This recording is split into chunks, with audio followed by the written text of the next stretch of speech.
accident, you need a lawyer, and you deserve an advocate. Because every accident has a ripple effect. It affects your time, your health, your ability to make money, everything. That's where the advocates can help. Speaking with an attorney is simple and 100% free. We're available 24/7 for your convenience, and we'll take on the claims process so you can rest easy. Because you're not just a client to us, you're a person, and you deserve the best help you can get. You deserve an advocate. This is the Monty Show, the truth in sports talk streaming.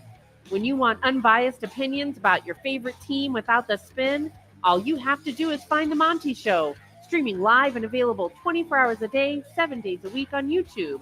And now, here's Monty. Hey, the Monty Show live on your YouTube machine. Happy Thursday, October 17th, 2024. Just a week and a half away from Halloween.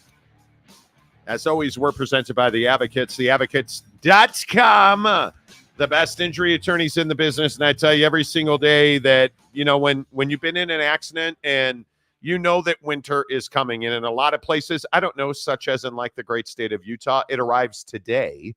When you get in an accident, it's one of the worst days of your life, and you need somebody that will give you clear, risk-free advice so that you can worry about getting back to the best version of yourself. That's what you get at The Advocates. Go to theadvocates.com, chat with an injury attorney live online, 24/7, 365, and it won't cost you a dime at theadvocates.com. Make sure you tell them you heard about it on the Monty Show. Boy, there is a lot to get to today. And I think the coup de grace of stories today is the NCAA considering vacating Oregon's win over Ohio State.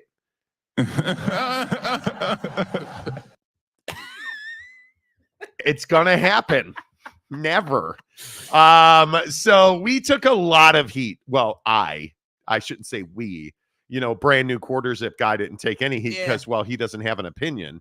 I said that I felt like it was cheating, and what Dan Lanning did at the end of the Ohio State game, where he unintentionally, he claims intentionally put a 12th guy on the field, right? Which cost the Ohio State 4 seconds on the game clock. I don't believe it impacted the final play. That's just my opinion, and I know that Oregon fans want to put Dan Lanning up as some genius, and so the NCAA quickly corrected that situation with a new rule. Steve Shaw, who is the secretary-rule editor at the NCAA. I don't know what that means. Dude. That means he knows how to work a Microsoft Word document. That's fine. In collaboration with the NCAA Football Rules Committee issued an interpretation involving defensive teams participating with more than 11 players in the final 2 minutes of a half. After 2 minutes timeout in either half, if the defense commits a substitution foul and 12 or more players are on the field and participate in a down, officials will penalize the defense for the foul and, at the option of the offending team, reset the game clock to the time displayed at the snap. I mean, to me, that's exactly what they should have done. Right. Which is what we said the other day. Mm-hmm. And now the fact that Dan Lanning cheated, because I do think it's cheating, and this is where we get into deep waters. Right. Was it cheating? It wasn't cheating because the rule wasn't in place. Was it shady? Yes. So no, the rule was in place. No, this rule though. This rule of 12 men on the field is still illegal, and has been illegal. And they called a penalty for that. But he did it intentionally, and you're saying intentionally breaking a rule is not cheating. No, I don't think that's cheating. Wow. No. I think that it's not cheating. No, it's not cheating. I mean, you can intentionally be offsides. You can intentionally do whatever you want to do. It's not like the guy hired sign stealer guy and had an illegal advantage. Like, he broke a rule. He took a penalty. And then why are they going to vacate the win? They're not going to vacate the win. I'm just I'm being a red ass. This is a Big Ten show or an SEC show now. Yeah, and that's the best part of this whole argument this week is everybody's like, well, at least you know you're an Ohio State fan, which I'm not. Which I am not an Ohio State fan. I am a fan of not cheating to win football games. And I think what Dan Lanning did, I think what Dan Lanning did was cheating. I do. I am here for it. I just want to clarify this. You feel like that what Dan Lanning didn't have an effect on the outcome of the game, but it is cheating. Yes. I think it is cheating. There is no doubt about it. That it is when you intentionally break a rule, I consider that to be cheating, unsportsman, unsporting. I think it's cheating. The defense intentionally had 12 guys on the field. That's cheating. And you did it because you could not defend Ohio State's offense in that moment. You cheated to impact the outcome of the game, in my opinion. And I think anytime you operate outside of the rules so that you can win or you can gain something, I think it's cheating. Yeah. I mean, I don't know. I think it's a really fine line. I think cheating is when you have, an unfair advantage. And you're going to say, well, they had an unfair advantage because they had 12 guys on the field. And what I'm going to say is, yeah, they had 12 guys on the field, but a rule, like, they got penalized for it. Like, it's not like cheating to me would be, hey, you're breaking a rule, but you're not penalized. You're not you just have this unfair advantage that allows you to beat everybody. Like, they were penalized for it. What this NCAA rule is doing is basically just mitigating that behavior and saying, hey, we'll reset the game clock to where it was. But let's all agree. Having 12 men on the field intentionally is against the rules, right? It is, yeah. It's against the rules, and I would even go as far as to say, it's a shady way to win a ball game. Like but it's not cheating. It's not, but it's not cheating. That's the thing, man. It can't be cheating. You can't call it cheating. Yeah. We're probably in the weeds on this. I don't disagree. I'm not passionate about one way or the other. I believe it's cheating. And I think that Ohio State's a better football team than Oregon. I think what it is you're just not beating them, head to head. You're having couldn't defend them in that moment. You couldn't defend them in that moment. Yeah. So you cheated and put a 12th guy on the field. And you got caught, right? It's only speeding if you get a ticket. You cheated and got caught. And I think it was anytime you intentionally, knowingly break a rule, you're a cheater. Your ethics are in question. And that's how I look at it. Did this rule go far enough? I think it did. Yeah, I think it did. I think it mitigates what, the edge Dan was trying to create or did create, frankly. You know, and I guess, and it's just something we hadn't seen, but I was watching the game. I was surprised that they didn't reset the clock to where it was in that moment. I was like, wait, we're not resetting the clock here? Like, that was surprising to me. Chewy Gonzalez, cheating is banging trash cans for pitches. Cheating is deflating footballs. This was an exploitation of a rule. Agreed. Okay. I agree with that. Okay. I agree with that. Okay. I agree. Cheating is banging on trash cans is cheating. But with all the evil in the world, that cheating gave us Brett Gardner banging on the dugout. So, Well, and Lamont Tucker, a noted Michigan fan, cheating is what Mitt did. Never mind. Exactly. Exactly right. Giggity. The NFL blows the play dead before the snap when they see 12 men in the defensive formation. Why not do that in college? Because it's not a penalty to have 12 guys on the field pre-snap. In college. In the NFL, as you pointed out, it is. Because the NFL is a league of integrity where they would never. Okay, they don't cheat. They just write the script. Yeah, ahead of time. So the outcome is scripted. It's predetermined. Devontae wound up with Aaron, and it's a love story. We totally I've been immunized. We understand it. Yeah. I don't think that's a terrible rule. I don't think that's a terrible rule. Yeah. But that's just me. Let's see. Welcome to the nightmare. Good morning, everyone. Let's not bring violence today, even though it's entertaining. Too late. It's too late. A couple more on this. Jay McClanahan says, ask sign stealer guy. Yeah. Exactly right. Exactly right. Whoa. Force Ghost Fabio. Jake would cheat confirmed. He would cheat. Absolutely. Absolutely. Eh. Bottom line, he knew what he was doing. Yeah, and he knew it was wrong. He knew it was wrong. I am casual, not a casual. They are not the same thing. Okay, Ferris. I mean, thank you for contributing. Man, that's amazing. Scintillating. The big Lubbock. Pew, pew. Another big week for you guys. The defense intentionally holds a receiver to keep him from scoring a touchdown. Yes. It's not cheating. You know what you're doing. You're going to get penalized. Okay. John Dry, cheating should be allowed in baseball, but that's just me. Because it's illegal. Okay. You know, the stadium guy, James. Power rankings. Man, what fun are you, bro? We're over here talking about cheating and you want to do power rankings. Come on. He says Iowa State 1, Oak State 2, BYU 3, K-State. He didn't say Oak State. I threw that in. Iowa State 1, BYU 2, K-State 3, Utah 4.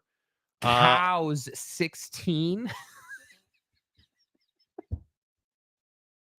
How can you not? You can't just let it go, dude. Are you guys really that into Mike Gundy getting headbutted by a cow? You can't let cow eye go. And then getting hoof and mouth disease in his eyeball, which is fine.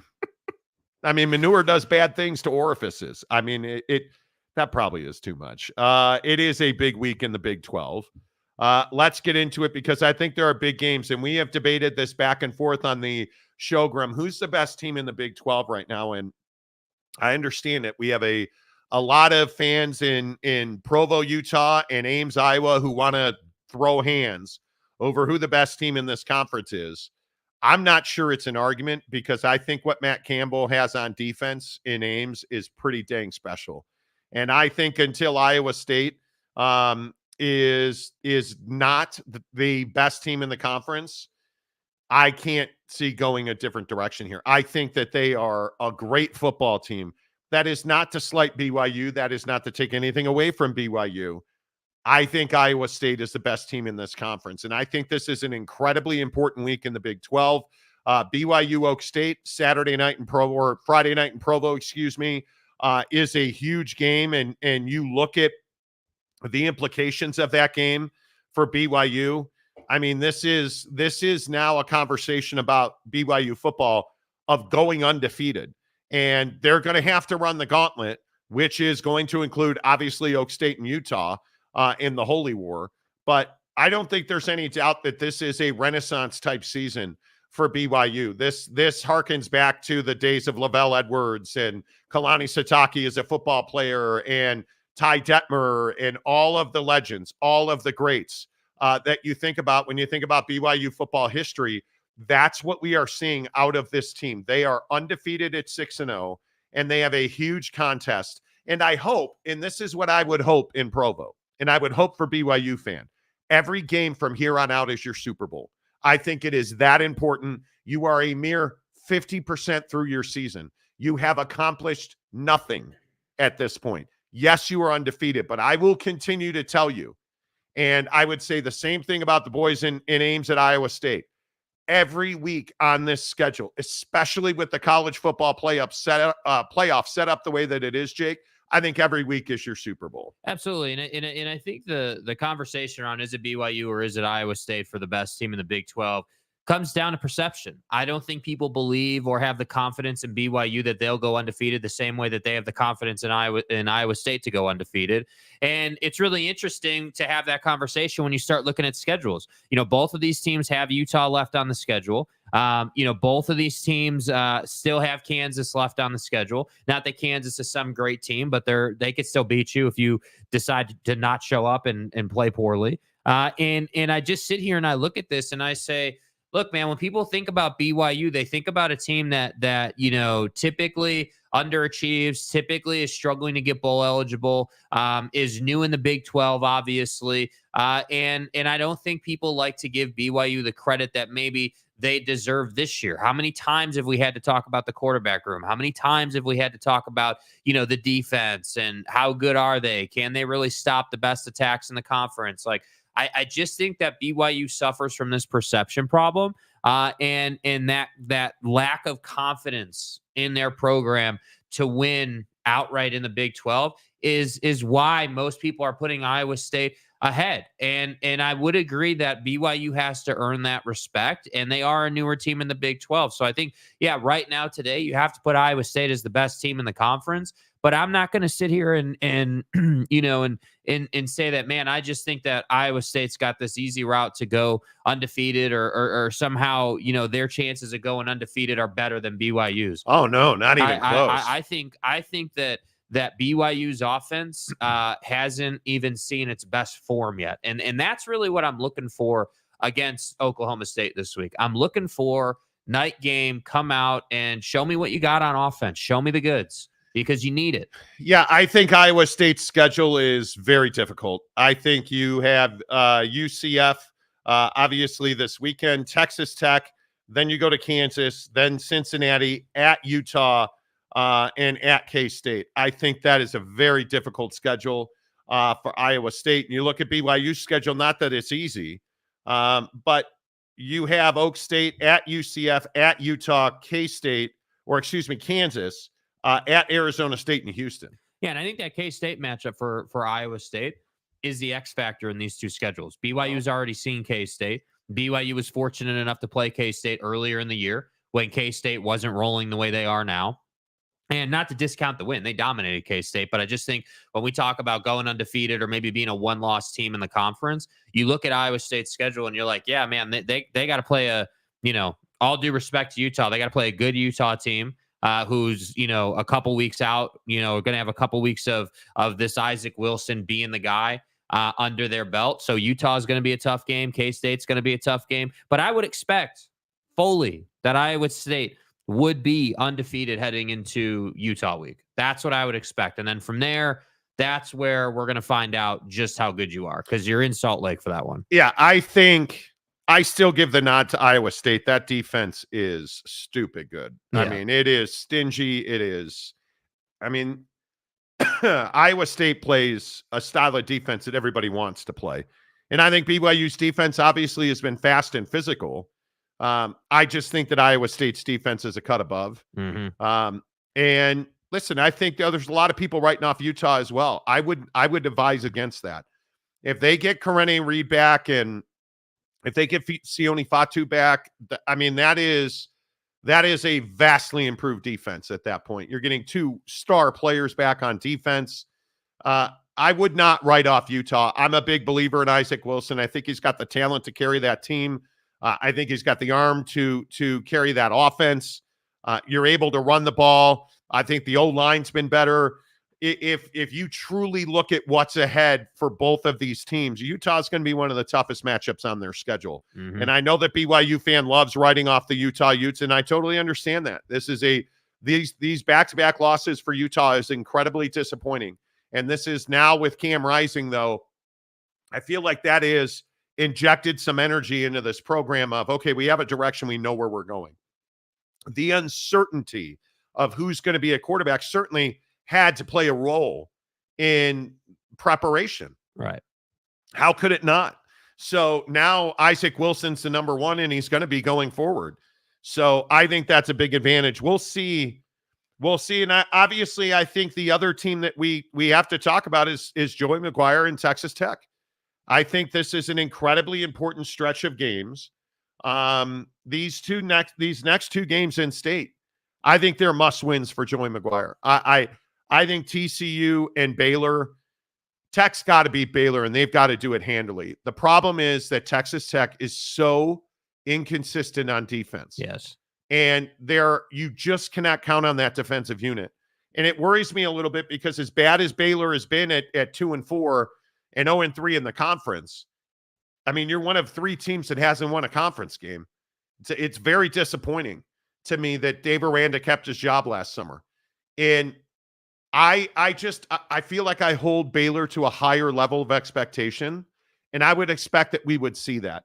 And you look at what's on the line for this game, I think it is just another step towards credibility for Joey McGuire's football team. Yeah, well, I mean, what do we know about Baylor? I mean, I would agree it's really disappointing that they're winless in the conference this year, and I'm totally with you on Dave Aranda and his situation. But you know, when we're talking about, you know, BYU and Utah and these teams and these other teams in the conference, they've all played Baylor. And what do we know about Baylor? Baylor is a come out and probably lose the game, but there's going to be a price to pay for that. And I think that Baylor showed a ton of fight against BYU. BYU didn't play great in that game, and Baylor came right back on them and made it a game.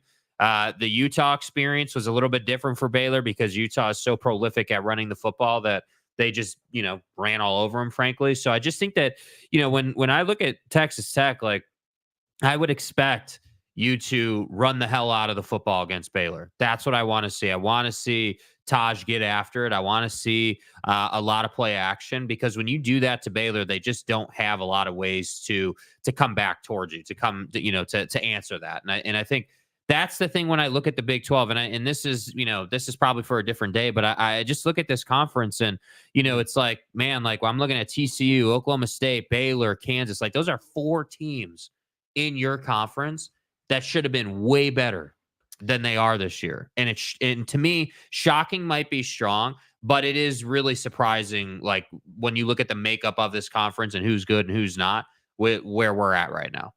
Yeah, I am stunned at how bad Texas Tech's passing defense is. It is. I mean, I can't fathom that. One, you're the worst defense in this conference, dead last. Yeah. 308 yards a game. I mean, it's wild to me that your pass defense, if you look at the pass numbers, you're dead last in pass defense. How is that possible? That's brutal. That's what I don't understand. And you're doing that by you're giving up 61% completion percentage. I mean, that is one of the worst. I think that's 3rd worst in the conference. Yeah, I mean, you don't give up that level of completion percentage, with just like lack of talent, let's say, or like, your roster is just not good enough. That is a combination of, roster and play not being great, but then your play calling. Texas Tech, I hate to say it, but Texas Tech is infamous for being in bad defensive scheme based on down and distance. Bad thought process. Like, I know we always reference it, and I know it was 2 years ago now, but the 0 blitz at YO is quintessential Texas Tech defense. The thought of, hey, we're in, whatever the down was in goal, and we're going to 0. And the crazy thing is, you're second to last in sacks, generating sacks, but you're 3rd in interceptions. Right. Which tells me you're not getting any pressure on the quarterback, and it's killing you. Like, that's what worries you when you look at Texas Tech and Baylor. That's what worries you, because some of the other numbers, when you look at the statistics in football in this league, and you start asking yourself, okay, well, who really passes the ball well in this league? Baylor doesn't pass the ball well, but they're certainly not worse. They're 10th in the league in passing. So it'll be interesting to see how Texas Tech ends this season. Yeah, I just don't think that, Sawyer Robinson is some head scratching. The problem for Baylor in passing is Sawyer Robinson, yes, he can pass the ball, but it's not like he's going to light your secondary up, and then you combine that with the fact that, yeah, running the football, they're just an average football team. The problem is, and what nobody in Waco wants to talk about, is players aren't like, man, I want to go and play for Dave. Like, you don't have that sort of excitement, that enthusiasm in your program. And so you get, Sawyer as your quarterback, with all due respect to him, in a conference loaded with huge arm talent. Yeah, I'll be interested to see how Baylor, Texas, not to belabor the point before we get to our power rankings, but look at Texas Tech's remaining schedule and look at the passing attacks that they have to play. Baylor, TCU, one of the best passing offenses in the conference. Iowa State, Colorado, arguably the best quarterback in the conference. Oak State, who, say what you want, they throw the football well, in West Virginia. I think they're going to have a tough time, especially in Fort Worth against TCU, against Colorado, and that game's at AT&T Jones AT&T Stadium, and Oak State, which is in Stillwater. They're going to have a tough time winning those games. And then you got to play Iowa State. You're going to have a tough time winning that game. I think Baylor and West Virginia are must-win games because both those games are at home, and neither one of those teams are prolific at throwing the football. Yeah. So you better Got to have it. You got to find a pass rush. If you let Shedeur Sanders sit back there, and Hunter and Horn are both going to play this weekend, by the way, for Colorado. Yeah. So they should be good to go. I mean, it is. Look, the Colorado game is for Tech is like I doubt you're winning that game. I mean, and I only say that I not doubt because that too. I don't think you can move the football on them. It's more that I just don't think you're going to be able to stop them. I mean, against some of the better defenses in the country, Shedeur's moved the football like he has. So I that's what I'm saying, man. Like this conference could be what the Big 12 could be is so much higher than what it is, man. I look at it and I say, man, most years, like we would have, think about what we're looking at in this conference, man. Like if BYU is, let's say most years BYU is going to be a 1 or 2 loss team. You got Tech at 2 losses typically, but then Kansas is usually way better. Okie Light is usually competing to win the conference. Utah, like this conference should be competitive to a level where we're talking about 2 getting into the playoff. And it just is just not paying this year. Yeah, we'll see. It is going to be interesting. Maury Alvarez, our great Floridian, for $5. Boy, it is pretty heartening to see the communities coming together in Florida after these 2 hurricanes. I was watching a ABC News story, I think, last night about how it's really turned into neighborhoods and neighbors working together to do things like clear trees. There was a tree that was precariously hanging over this elderly woman's house after the hurricane, and all of her neighbors got together and made sure that they were able to cut down that tree. They had a hot saw. One of the neighbors had a hot saw, and they all got up there and had these cables, and it was just really heartening to see communities in Florida. And I bring this up because Maury lives in Florida, obviously, and we have a lot of Floridians on the show. But to see all these neighbors coming together to help each other take one step at a time and one day at a time and try to get back to some level of normalcy across large swaths of Florida and really the southeastern corridor of this country. Right.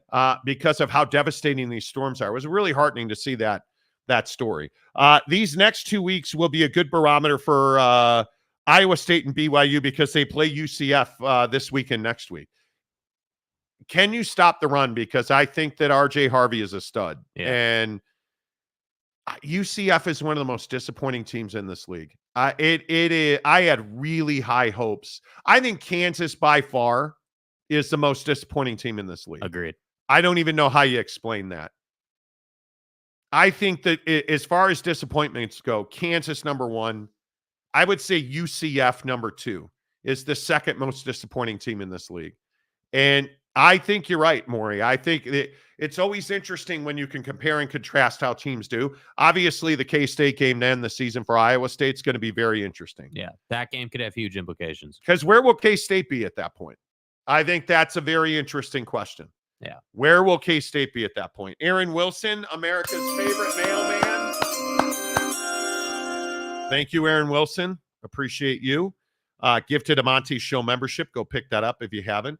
Let's see if we can figure out who picked it up. Force Ghost Fabio, a noted critic of the show, picks up the Aaron Wilson membership. Okay. That's fine. Go Balance. Hello. If the measuring stick is the 2024 UCF team, I'd be concerned about your conference. Nobody said that's the measuring stick. Who said that? Yeah.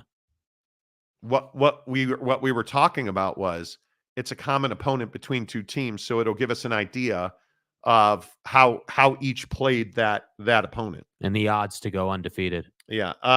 Ferris Khan, Monty reading my comments with the word casual, causal or casual completely changed the meaning. Okay. There was why are you because yesterday it was a casual thing, and yeah, I get it. Rumor has it Barry Sanders is going to be on the sideline in Provo Friday. Surely I jest. That would be awesome. Does anybody outside of Stillwater correlate Barry Sanders and Oak State? No. Do you even know who Barry Sanders is? Yeah, the running back. Yeah, I played for the Bears. Mm-hmm. He didn't play. The Detroit Lions. Thank you. Who was his head coach? Don't know. Wayne Fonts. Nice. You're welcome. Phil Venzer, you should have taken Shohei Ohtani. Dude. Phil, I thought What we are all we agreed doing, today dude? we weren't gonna choose violence. What are you, nuts? We're gonna talk baseball later. If you throw him anything other than two-seamer or sinker away, you're an idiot. Yeah. What? I don't get it. The stadium guy, James. I agree with Maury. Watching two teams play a common opponent will show you which one is better. Well, it'll give you an idea of strengths and weaknesses. Big Daddy Magic. Hey, playa. This week I will only be sharing Oklahoma State. Usually I look down on alcoholic cheaters and outright lowlives, but my enemy's enemy is my friend. You can't make it up, dude. You just can't make it up, bro. I'm sorry. This is your beloved. Did Big Daddy Magic just come in here and say not only are Oklahoma State alcoholic cheaters and outright lowlifes, but then the enemy are Okay. okay. All right, dude. Okay, I'm here for it. The Big Lubbock. At one point, Texas Tech was playing third-string safeties and DBs. That's Okay, again, college football. Yeah, man. Like, Who feels sorry for Utah? why do we immediately go to, well, we were playing our third stringers and that's why we lost? Well, yeah, your depth isn't good enough, dude. But it's not your coverage because you're number 2 or 3 in the league in interceptions. You don't have a pass rush. We've talked about it all season long. You don't have a pass rush. That's the biggest problem. Joey McGuire has to get the defense right. Yeah. Because the offense is fine. But my question is, what happens when you have to replace Taj Brooks and Baron Morton? Because those are two elite performers. Taj Brooks is the best running back in this conference. And I think one of the top 3 running backs in the country. Now, are you Ashton Ginty? No, but my mom's not Ashton Ginty, so what does it matter? I'm for real. I'm not really sure what that meant, but it's fine. Bronco McFord, the Big 12 ruined West Virginia. How so? Yeah, what do you mean by that? He also says Pac-12 should go after Colgate and Bucknell. Okay.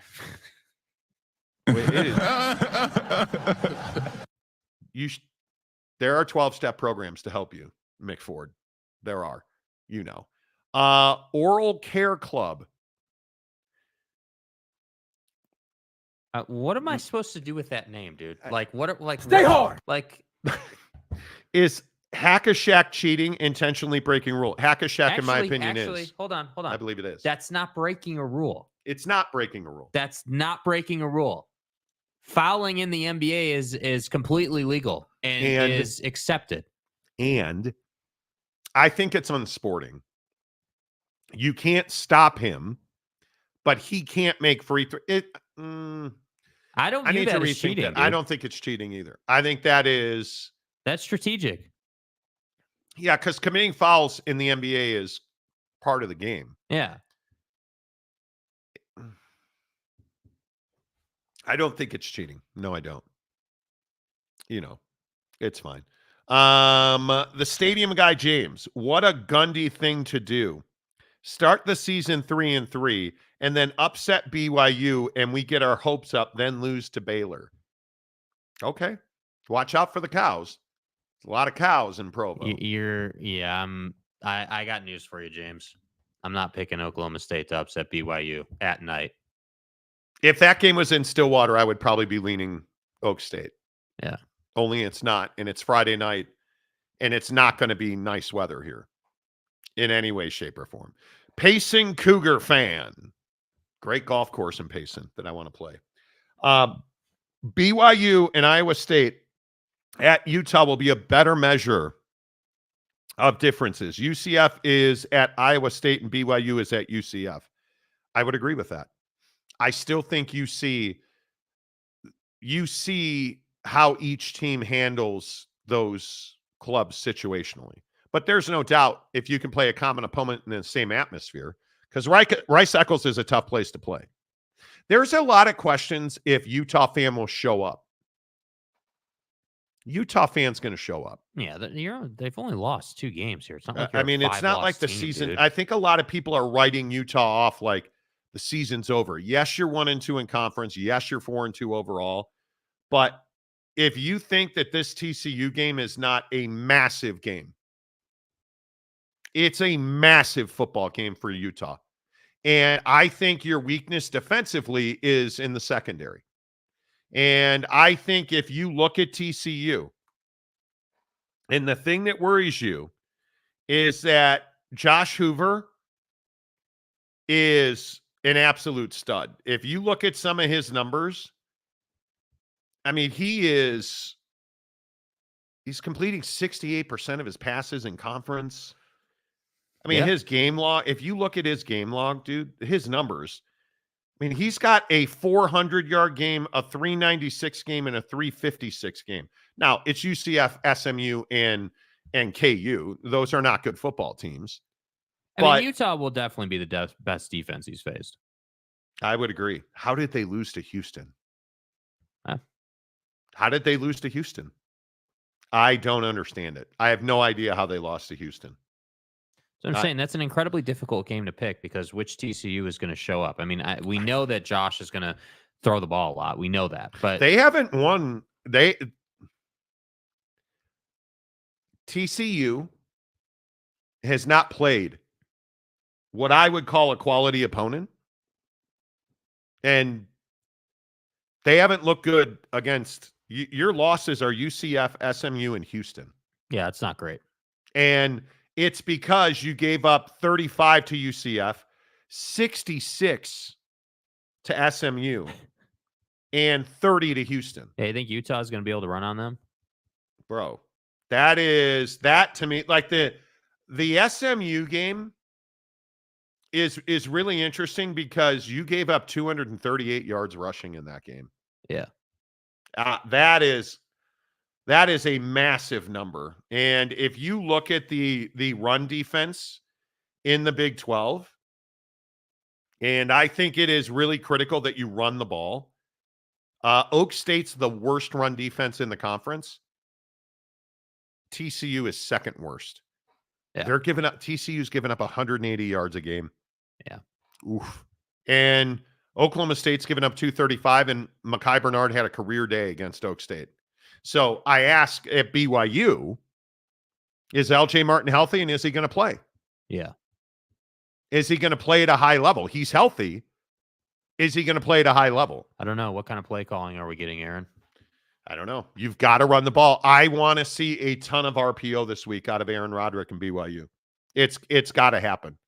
It's absolutely got to happen. There's no doubt. Chewy Gonzalez. Utah needs to work on defensive tackling and offensive play calling, not the end of the world. No, I think, again, you're missing 2 all-conference caliber linebackers. Well, and I think the expectations are so high with Utah that 2 losses in a row like that feels like the end of your season. Like this is what I was saying about like BYU and Iowa State and like perception being reality for a lot of people doing power rankings on the Big 12 this week.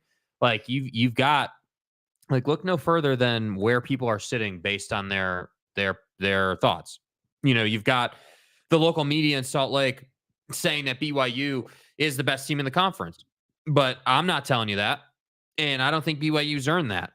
And I think you go to the Midwest, everyone says Iowa State's the best team. So I just look at Utah and I say expectations were really high. And the Cam Rising drama and situation and injuries like didn't help that. And now I agree with the point you've been making that getting put to bed should theoretically allow this team to go out and be more organized and feel more together and, you know, should result in a much better performance. And yes, TCU can throw the ball all over the field, but I'm not going to sit here and expect the Utah defense to not tackle 2 weeks in a row. And I'm not going to sit here and expect, you know, a team that gave up 66 to SMU to beat Utah at home. I'm just not. You're going to have to show me that you can throw all over that defense and you can run all over that defense before I'm going to pick that.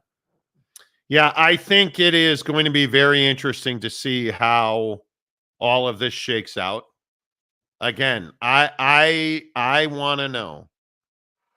I want to know who are we going to see on Utah's linebacking core this weekend? That's the only question I need answered. And if we see Karene Reed play for Utah, Utah's the best defense in the conference, in my opinion. So that's their defense has been terrible for 2 weeks. Yeah. I mean, you can't look at the Arizona and the Arizona State game and think that this defense has been even solid. This group is capable of being the best defense in the country, and they haven't been half of that. Right. Especially the last 2 weeks. And the secondary is susceptible. And if you do not have Fatu and Karene Reed, you're not going to win games. Do you guys understand that Sam Levitt at ASU is not playing this week after playing Utah? Dude, that looked like it hurt. Do you understand? He's got a broken rib, a broken rear lower rib after a Lander Barton shoulder pad to the lower extreme or to the lower kidney area and stuff. Do you understand that the reports out of Tempe are that Scatabo is not like, he may get some reps, but he's not like 100%. He's like 60, 70% they're claiming. Like, I agree Utah's defense hasn't played well for 2 weeks. I agree that the tackling was atrocious against Arizona State. Horrendous. I would even go as far as to say it's one of the most uncharacteristic performances out of a Kyle Whittingham defense that I've seen since we've been doing this show for like 10 years. Like, you don't see that out of Utah's defense almost ever. And so my point is that when you look at Utah and you look at BYU and you look at Iowa State, BYU and Iowa State are playing their best football right now. What does Utah's best football look like? Is that 3 weeks from now? Is that this week? Is that like when does Utah get going? And will it be too late by the time Utah gets going? Because the reality is, as a 2-loss team, if Utah were to win out, I'm guaranteeing you with 100% certainty they're right in the Big 12 championship game picture. They are right there. I guarantee you BYU is not winning out this season. There's just like it's going to be tough. It would take a sensational, absolutely, positively historic, sensational season for BYU to win out. And at this point, it would be easy to get too high. I like what BYU's doing. I like the RPO game. I like the enthusiasms of the defense at BYU. I do. And I really like the special teams energy that Parker Kingston brings to that team. I like it a lot. But the reality is that at 2 losses for Utah, you're still in it. But I think they are. You have to win out. You have to win every game moving forward, including the Holy War. Yeah, I think it is. I think it's absolute. There's just nothing to even talk about. Yeah. I mean, if you're going to lose a game, the season's going to come to an end. Yeah. It's as simple. If you lose a third game, it's over. Now it's over. Yeah. And I think that when you look at, I don't know. I'm probably making too much. I'm trying to find out if Fatu's going to play. But when you look at what this defense needs, it needs to tackle better. Yeah. It just needs to be more fundamentally sound, which I'm confident Kyle Whittingham can get his guys to do. like I am. We shall see. Jake is sounding like Charles Barkley. I guarantee it. Okay. Force Ghost Fabio. Excuse me. Comment dump. UW fan Jim. The portal is a good thing, but it robs depth from teams. Well, the haves and the have-nots. Yeah, I'm not sure I agree with that, bro. I think that the portal exposes head coaches for their willingness to do things they're uncomfortable with. I think the portal exposes head coaches who are unwilling to use it the proper way. And I also think, the portal has become one of the biggest excuses for head coaches who aren't doing well. Stillwater, Clemson, Florida State, these schools that are struggling. Well, you don't use the portal. So, and by the way, you haven't embraced NIL at a high enough level to make it work. Yeah, I don't have any doubt that this season is exposing the coaches who don't build depth in their programs. And I think, like, you look at Utah's got 2 huge recruits coming in this weekend, a 2027 5-star quarterback and wide receiver, who are teammates. It's a huge weekend. You still have to recruit at the high school level, obviously, but the portal is where you recruit the best G5 talent.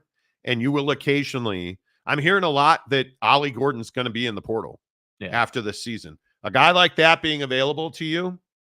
Well, think about, like, I think, like, Ollie's a really good example. Think about the pressure that Ollie Gordon's under to perform next season, because this season's done. It's a wash. It's over for him. But next season, he can still go out there and reset himself as one of the best backs in college football and get drafted and do all that. It's still all in front of him. But can't have, like, it's kind of crazy how college football works for players. But when you have that offseason incident and then your head coach handles it the way he did, and you go to media day talking about that instead of talking about your team going out and winning the Big 12 championship game, it just changes the whole vibe of the season. And I feel like Oklahoma State just never recovered from that. Yeah, we'll see. We'll see. I'm a big believer that you don't have a choice to embrace the portal. It's not optional anymore. Joey at Texas Tech, bro. Yeah, it's not optional anymore. Yeah. You just can't. To me, the portal doesn't rob you of anything. If you cannot recruit in the portal, every team loses guys in the portal. Every single team. It's who brings quality depth in. And we're seeing this at Colorado, because obviously last year Deion had holes to fill. But look how much quality depth he brought in through the portal this year that is paying dividends up front. Both on the offensive and the defensive line and in the linebacker core. Certainly. You look at how much better Colorado is this year, and there is no doubt that's a better defense. No question. That's a better defense. And it's through the portal. But what does he have on the offensive line? He's got the #1 tackle out of high school in Seton, who's starting for him and has gotten better every single game. And the offensive line, while not great, is now starting to hold up, because you have a top recruit and portal working together. That's the formula that makes teams better. And you look up and down the Big 12. That's exactly what it is, man. Yeah. And if you're a team like Oak State, you're going to lose guys in the portal, because you have no, whether it's accountability. And I'm a big believer in football culture. The elite players in college football crave accountability. I'm a big believer in it. It's why you very rarely see star players leave a guy like Kyle Whittingham. Facts. They're accountable, and they know that he's going to do his very best to put you in the NFL, and routinely puts guys in the NFL. So it just is. You either embrace it or you don't. Right.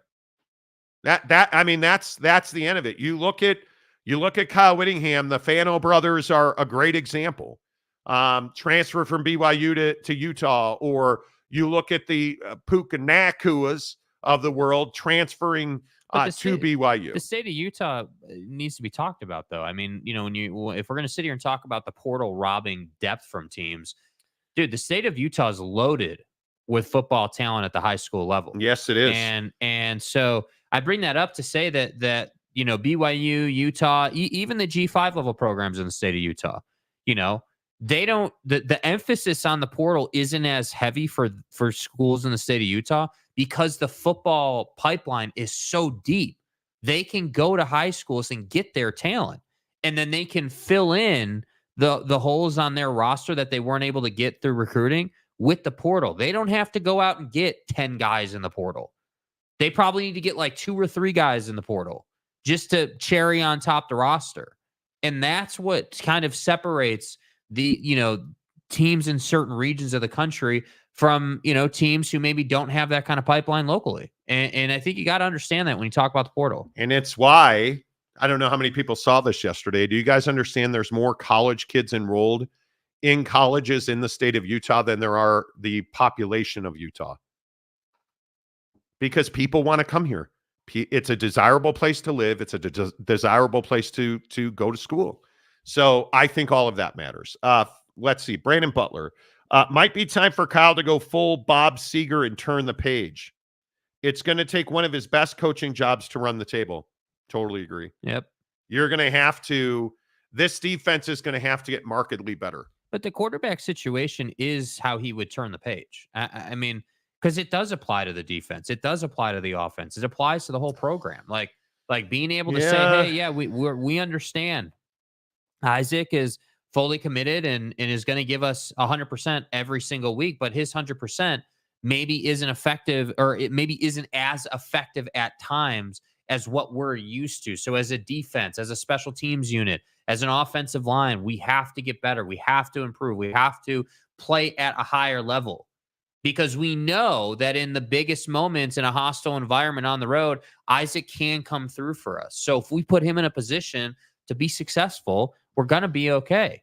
But I agree with that comment that Utah has to say, okay, what's behind us is behind us. It's in the past. We have everything in front of us still. We got to go game by game. That's I hope that I hear dudes this week out of that program saying we're going week by week, game by game. Well, and this offensive line is going to have to hold up inside for Utah. Because I think they're going to have to run the ball. And I think that Togi Ikump and Mokofisi are going to have to, your two guards in your center and Mokofisi, I think, has actually been pretty damn good. The left side of that line has been really good, although, we'll see. I mean, you have a lot of dogs coming in down your schedule that this offensive line is going to have to hold up and be healthy. Yeah. Because Isaac Wilson's going to need every single second. And if he is able to stand in the pocket and throw the football, I think Dorian Singer's been pretty solid for Utah. So we'll see. Who gets Ollie, a Big Ten team or SEC? I don't know. Ollie Gordon, I don't know if we know who Ollie Gordon is anymore. The DUI feels like it started a downward spiral for him. A lack of accountability did not help. It's going to be very interesting to see, does he stick it out in Stillwater? Because he's been offered already, and now he's had nothing short of a disastrous start to this season. Nothing's lost. I mean, you're halfway through your slate. Everything you want is in front of you. Well, an SEC team, the SEC level program is going to be able to say to themselves, yeah, we can develop that guy. We can get him back on track. Yeah, but you have to go where you can get to the NFL. And if you're a running back in the SEC, you're probably not getting out of Georgia, Bama. I mean, how many programs in the SEC routinely put out top running backs? If you want to be a top running back in the NFL, you're probably looking at the Big Ten or the Big 12. And he's already in the Big 12, so I have a hard time believing. You can't tell me a guy's going to transfer to BYU. No. You can't tell me the guy. I mean, my guess is he would end up somewhere at the top of the Big Ten. Yeah. And if you're trying to get in the NFL, you need to play in big games. So you're probably not going to Michigan. You're probably not going to Michigan State. You know where I'm going here. You're going to go to USC or you're going to go to Ohio State. I mean, it's as simple as that. I also think Oregon could be in that picture. Oregon's put out some backs, and Oregon's kind of a cute little program right now. Yeah. I don't know. I mean, I could certainly see that. But I think there's a lot of places like in this world. If you're a DB and you want to go to the NFL, you're probably going to Alabama when Nick Saban was there. I don't know what Kalen DeBoer is now, but where do you go if you want to go to the NFL and you're a defensive back? Well, you're going to go to Utah. Yep. They routinely put DBs in the NFL like on a yearly basis. If you're a wide receiver, you're probably not going to the Big 12. What about Texas? Texas puts backs in the league. Texas does put backs in the league, but what else does Texas do to running backs? They get hurt at Texas. Yeah. And that's something I've heard repeatedly. Jonathan Brooks just started getting healthy. Practice footage of him finally coming out. I mean, Ollie Gordon can probably write his own ticket. Yeah. If you're Ollie Gordon, you have one shot because you're not trying to be a 7-year Cam Rising type college football player. No. You're taking a beating. You need to get to the league after your third season. And what is next year, really? His third season. Yeah. He's going to need to, if I'm Ollie Gordon, I'm transferring. I'm not sticking it out at Oak State. 100%. There's no reason to believe that you're going to have a better quarterback situation. There's no reason to believe that your old line's going to get better. You've got to be able to go somewhere where they can show you, hey, here's how we're going to get you to the NFL. He's got to go somewhere, with all due respect to Stillwater and Oklahoma State, that's a higher profile program. You need to go to, I agree with Ohio State. I think Ohio State would be a great fit for him. SC, I don't know about SC. I think the Lincoln Riley situation could bring some turmoil this offseason. They play on national TV on a regular basis. They do.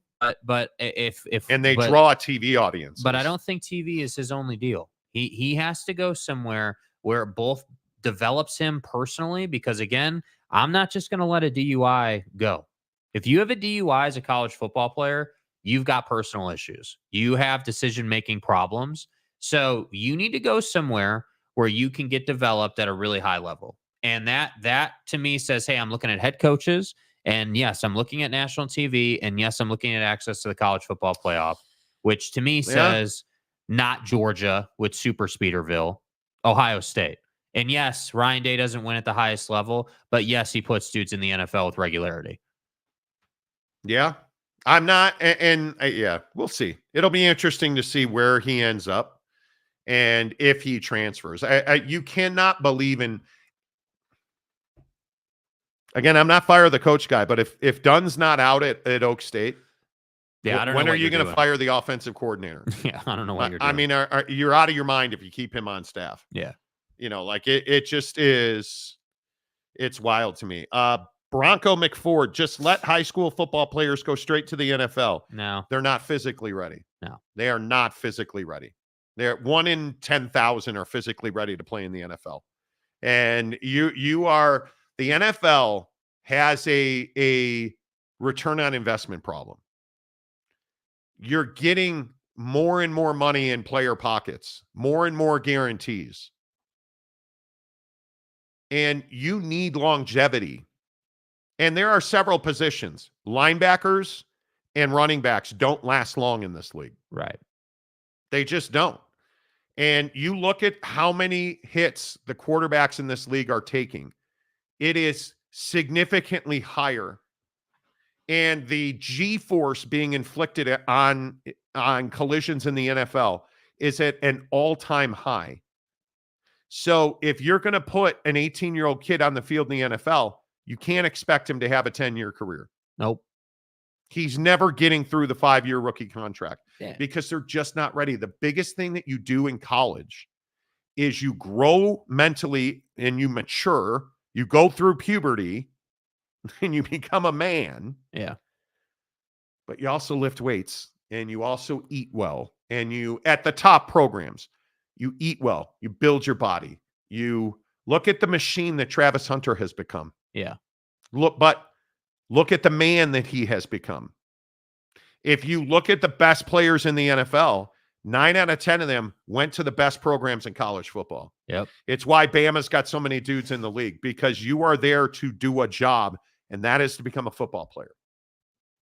And Nick Saban developed you into a man. And you look at the programs across the league where they put guys in the NFL and they routinely get hurt. There's a lot of that happens. And trust me when I tell you, NFL, presidents and GMs track those statistics. Yeah.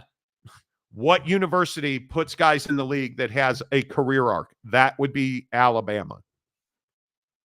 What university puts running backs in the league? That's not something you're trying to be proud of.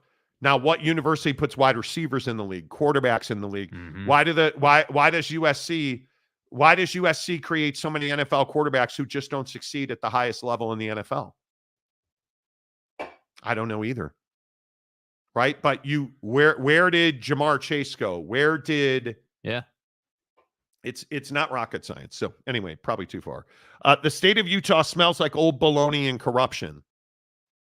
I don't know about that. I mean, we have a lot of mining that happens here, but San Diego State, Glenn, not that you care. San Diego State lost 40+ players to the portal after playing the wrong side of the Pac-12 situation. But San Diego State's a feeder program.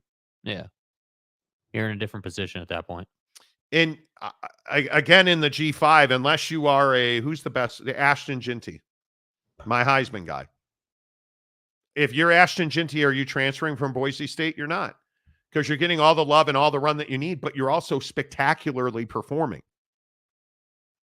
If you come back and you have a half production season next year, that's not good for you. Yeah, well, and I think that's the other side of the portal conversation is like player sentiment. Like Ginty's a great example of, hey, you got it made at Boise State, but you're never going to play in the biggest games in college football at Boise State. So do you want to be, what is your agent telling you? What is your family telling you? What is your coaching staff telling you? Hey, if your aspirations to go to the league, what's your opinion on what the best route for you is? Because again, playing at Boise State and playing that level of college football is not preparing you for the NFL. Like, with all due respect, the guys playing video games at Boise State. Yeah. Like, you need to go out and play, the SEC is the best, but even just any power football, and you're much more prepared, in my opinion. Yeah. And I think you look at the guys, Alabama, Georgia, Ohio State, LSU, Michigan, and Clemson. Those are your top 6 NFL production universities. Mm-hmm. Florida, Penn State, Notre Dame, Oklahoma, Texas, Iowa, USC, Washington, Auburn, Oregon, Stanford, Ole Miss, Texas, UCLA, Texas A&M, UCLA. Yeah. Where's the G5 school in here? There isn't one. Kentucky, Illinois. Like, you look at who puts guys in the NFL. Yeah. You look at the conferences that put guys in the NFL: SEC, Big 10, ACC, Big 12, Pac-12, Mountain West. The Pac-12 here's the differentiator. The Pac-12 put 178 guys in to the NFL, or has 178 guys in the NFL starting this year. 61 for the Mountain West. Yeah. The SEC has 367. The Mountain West has 61. So that's what I'm saying. Like, with dudes like Ginty and anybody at that level of football program, it's not lost on them that there's a whole nother level of football that they're just not playing right now. And I'm not taking anything away from him, but I want to see what he does against a true defense. Alabama's got 77 guys in the NFL. And think about that. Who is Ashton Ginty against, even against, Iowa State's defense? Well, he's not going to run for 200 yards a game. Man, that's not, you're not doing that. It's wild to me, the separation of classes. Yeah. It goes from Georgia at number 5 with 61 guys in the NFL to Notre Dame with 51, to Penn State with 49, Washington with 46. I mean, there's a massive delineation. But the point is, you can get to the league from those programs. Yes. You can. Yes. I would agree with that. You can, but it is what it is. Geoff, good morning. It blows my mind how college players are fed. Seen it firsthand at BYU, tens of thousands of dollars in feeding these guys every season as much as humanly possible. They are taken care of. Well, I mean, the training table has changed so dramatically. Your bodies are engineered, and we're not doing burgers and hot dogs. Walking, like it used to be that you would walk off the field and you would get a burger and a hot dog wrapped in foil. We're now doing, hey, we're going to have smoothies in the morning. We're going to have X, Y, and Z. We're going to have this much protein, this much fat, this much fiber. Yeah. Like your diet is completely macronutrient engineered, and it is not cheap. And the amazing thing, like BYU is very interesting because BYU, until recently, within the last 5 years, did not do position-specific weight training. Wild. You had linemen and wide receivers lifting the same way. That's it. That's crazy to me.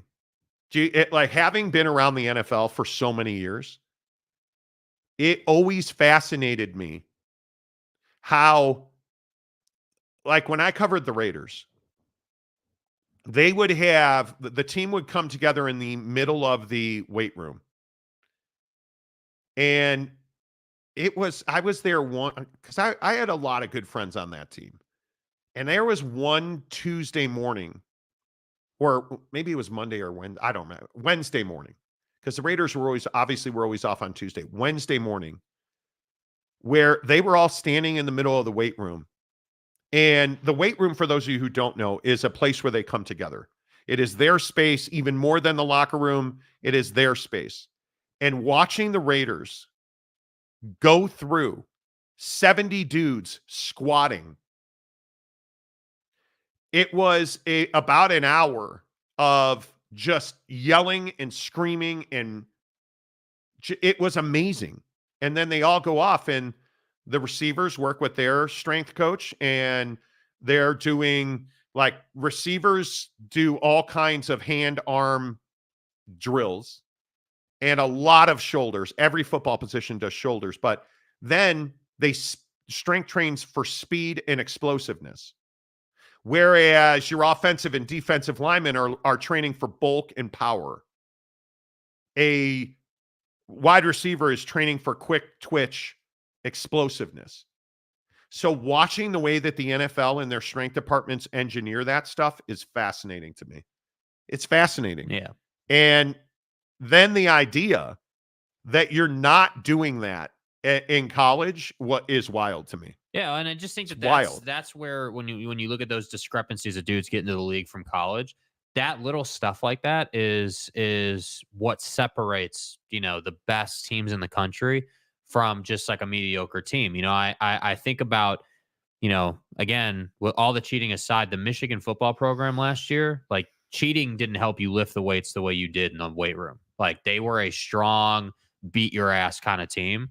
And that's where, I just think that the head coach sets the tone in his football program. And It's why I have such a problem with some of these head coaches out there. And it's not just Gundy or Dave Aranda or any of the usuals. Like, there are a lot of football coaches out there that just don't do it the way it should be done. And they pay the price for it every single year on the football field. And you can see the universities like BYU, for instance. BYU has a history of injury epidemics throughout their football teams. And what's changed this year? They're really doing a better job of keeping guys on the field. Now, you're going to have your LJ Martins, who is going to have to prove he can stay healthy. Yeah. But your Ben Bywater, your career's over through injury, is not nearly as prolific as it used to be. Well, remember, you guys remember how well documented the Phoenix Suns transformation was in their wellness department, I think they called it. Like, they had this whole thing where it was like, hey, we basically fired everybody in that part of the organization and replaced them. And now Book doesn't get hurt. Now these dudes don't get hurt nearly as much. And it's just, I think it's not talked about as much because you don't see it. Like, we don't get to see that. We just see, oh yeah, dude pulled his hamstring, or hey, buddy did this, like that. We just see it on the field. The money NBA teams have put into their strength and conditioning programs is wild. I can go back to my days covering the Lakers in the early 2000s, the year that Shaq got there, the year that Phil got there, like their weight rooms from then to now. Oh my God. Like, several years ago when I worked in San Francisco, watching the Golden State Warriors train you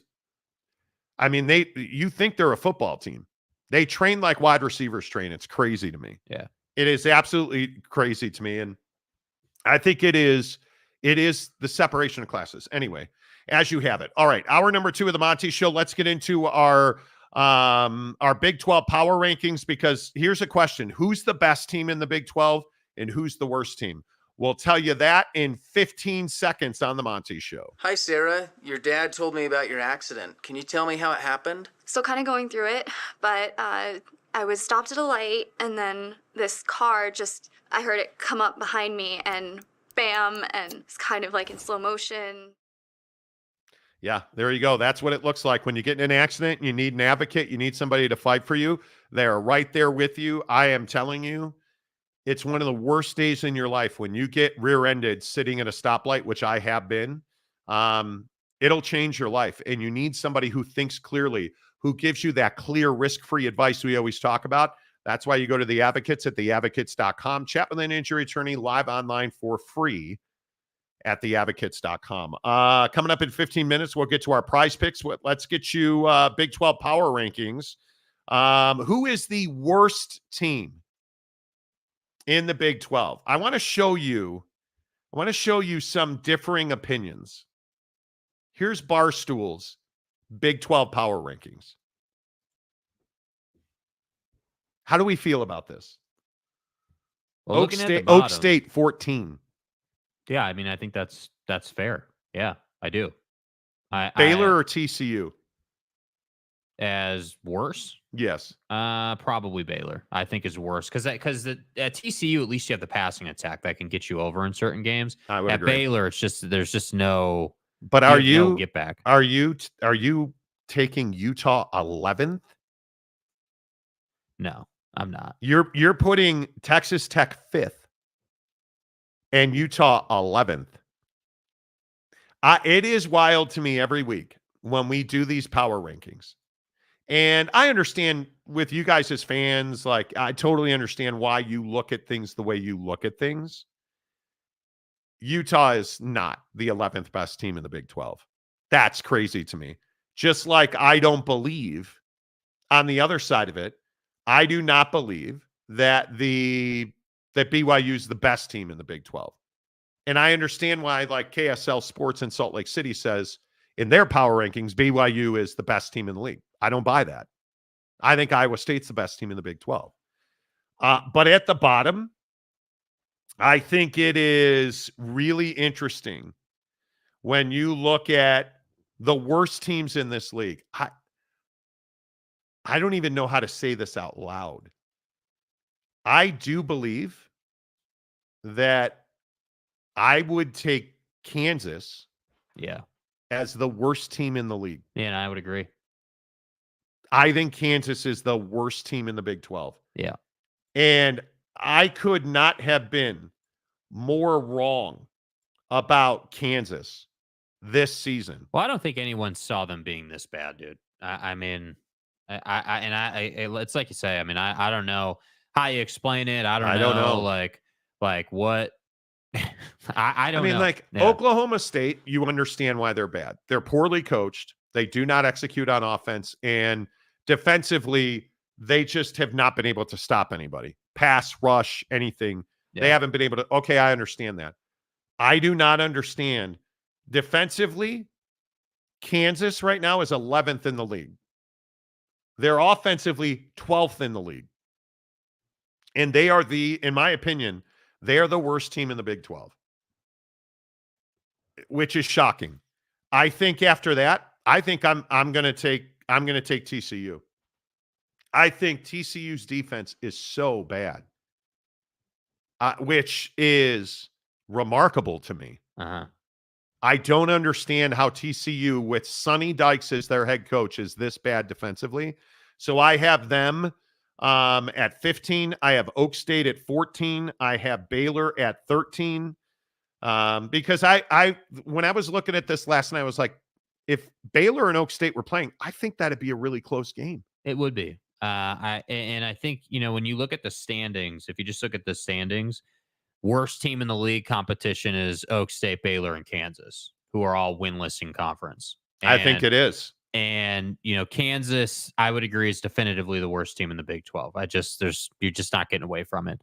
I would take TCU over Baylor. So I would have Baylor as the second worst team. You would take TCU over Baylor. Yeah, and the only reason I say that is because of Josh Hoover and the passing attack. I will say, if you look at their season and if you look at their numbers and their season and where they're at, their numbers and their games clearly tell you, hey, this is just an inconsistency problem. There are some weeks where you're having big time offensive performances and the defense just can't get it done. And then other weeks the defense does enough to win you the ball game. So it like at least at TCU, I can say, okay, every week that Josh Hoover is going to put out for you. Best passing offense in the Big 12. Yeah, it's just a matter of if your defense can stop a team. So for that reason alone, I can't have them as the second worst team in the league. So I would be Kansas, Baylor, and then I think we got to talk about UCF.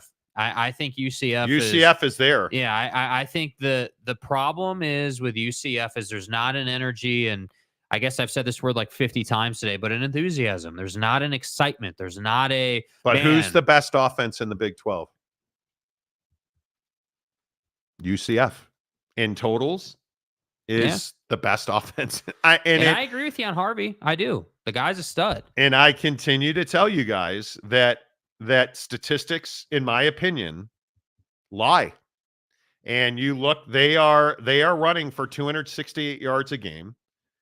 But I think the passing, you have to throw the football in this league to win.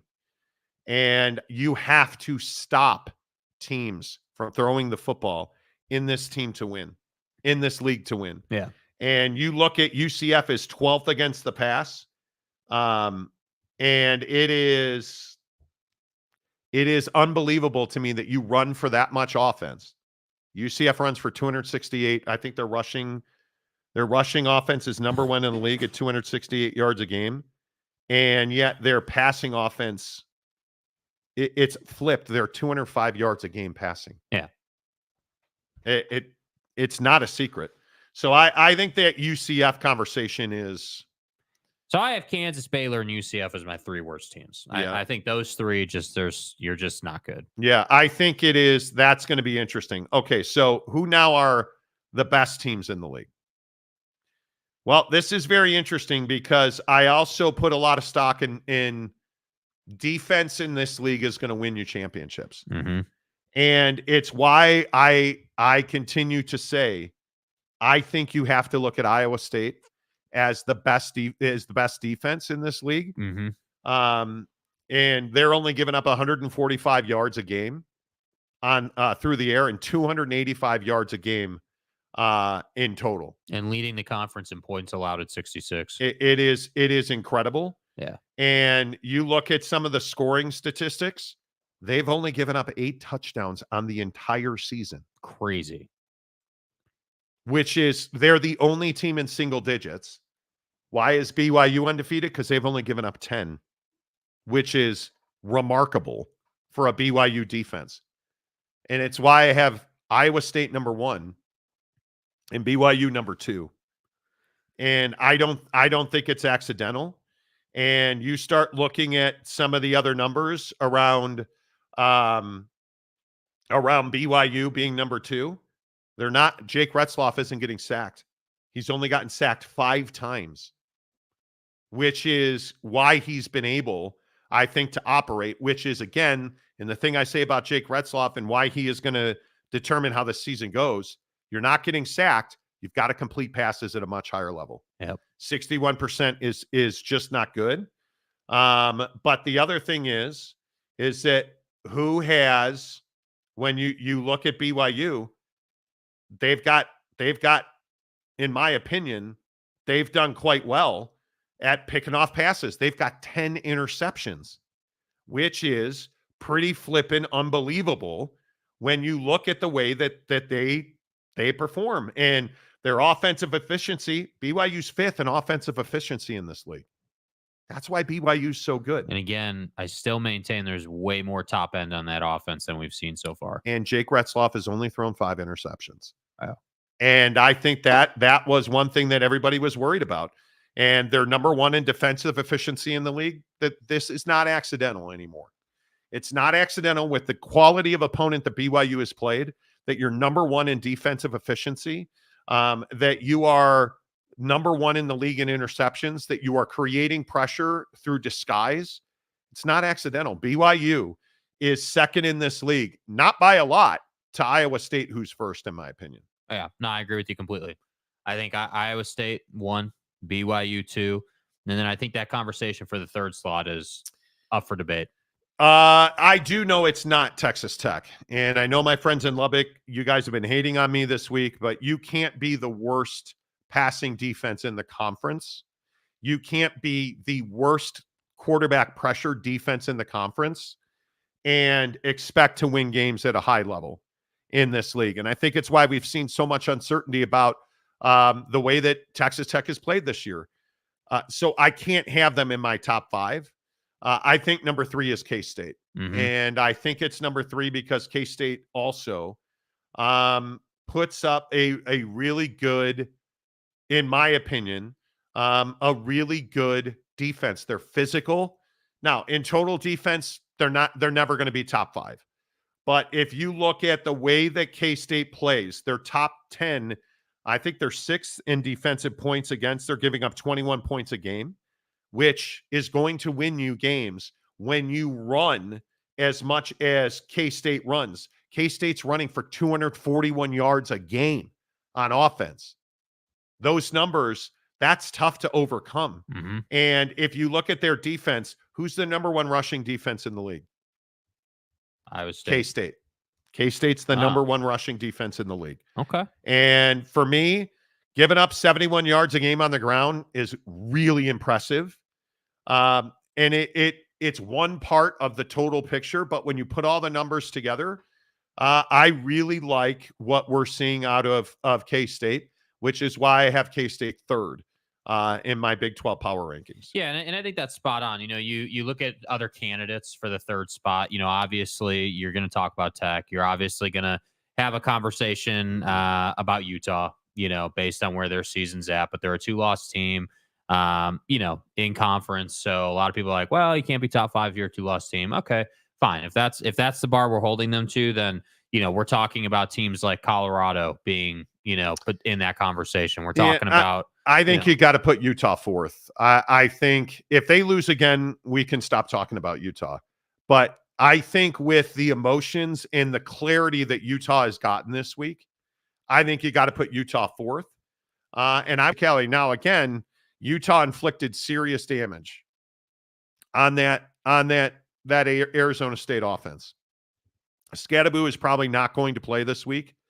You knocked out their starting quarterback. I think there are real questions about Arizona State's ability to continue to play the physical style that they play. And we talked about this previewing the Utah game. I don't know how Arizona State stays healthy playing this style of football. Yeah, my problem with Arizona State is that, plus when you look at their points for, points against in conference, it's essentially level. You've scored 84 points, you've given up 80. So yeah, it's cute that you're 5-1 overall. You're 2-1 in conference, but I don't believe that you're going to be able to sustain this level of play based on how you're playing. And the numbers tell me that frankly, Utah gave you a lot of opportunity in that game. And the numbers tell me, I would agree with that. The numbers tell me that, yes, your record is what it is, but look deeper, peel the onion back. We know who Arizona State is. They're not going to finish as a top 5 team in this conference, in my opinion. So for me, 5th best team right now would be Colorado. I think Colorado's offense is explosive. I think that, you look at, again, points for, points against. Yeah. 114 points for, 83 points against. That's BYU Iowa State territory. It's what worries me a little bit about, some of the other, like Iowa State. Rocco Becht has been solid. He has not been spectacular. Right. And I expected Rocco Becht to take a big step forward this year, and I haven't seen that. And it's what worries me a little bit about Iowa State at the highest level. But I mean, listen, I still have them number 1 in this league, but it's what worries me. And if you start looking at some of the defensive numbers, Shedeur Sanders is the best quarterback, I think, in the country, bar none. And if you disagree with that, he's 100% without a doubt in the group. And I look at their offense. They're number 2 in the league in passing at 336 yards a game. 17 touchdowns. I mean, if Colorado can climb firmly into the top 10 defensively, which I would also point out, they're 10th against the pass. So they're getting significantly better, but they're 13th in total defense. They've got to climb into the top 10 in total defense. But if I said, hey, Arizona State's playing a close game and Colorado's playing a close game, I'm giving the edge to Colorado in that game. Yeah, Colorado has that intangible little something.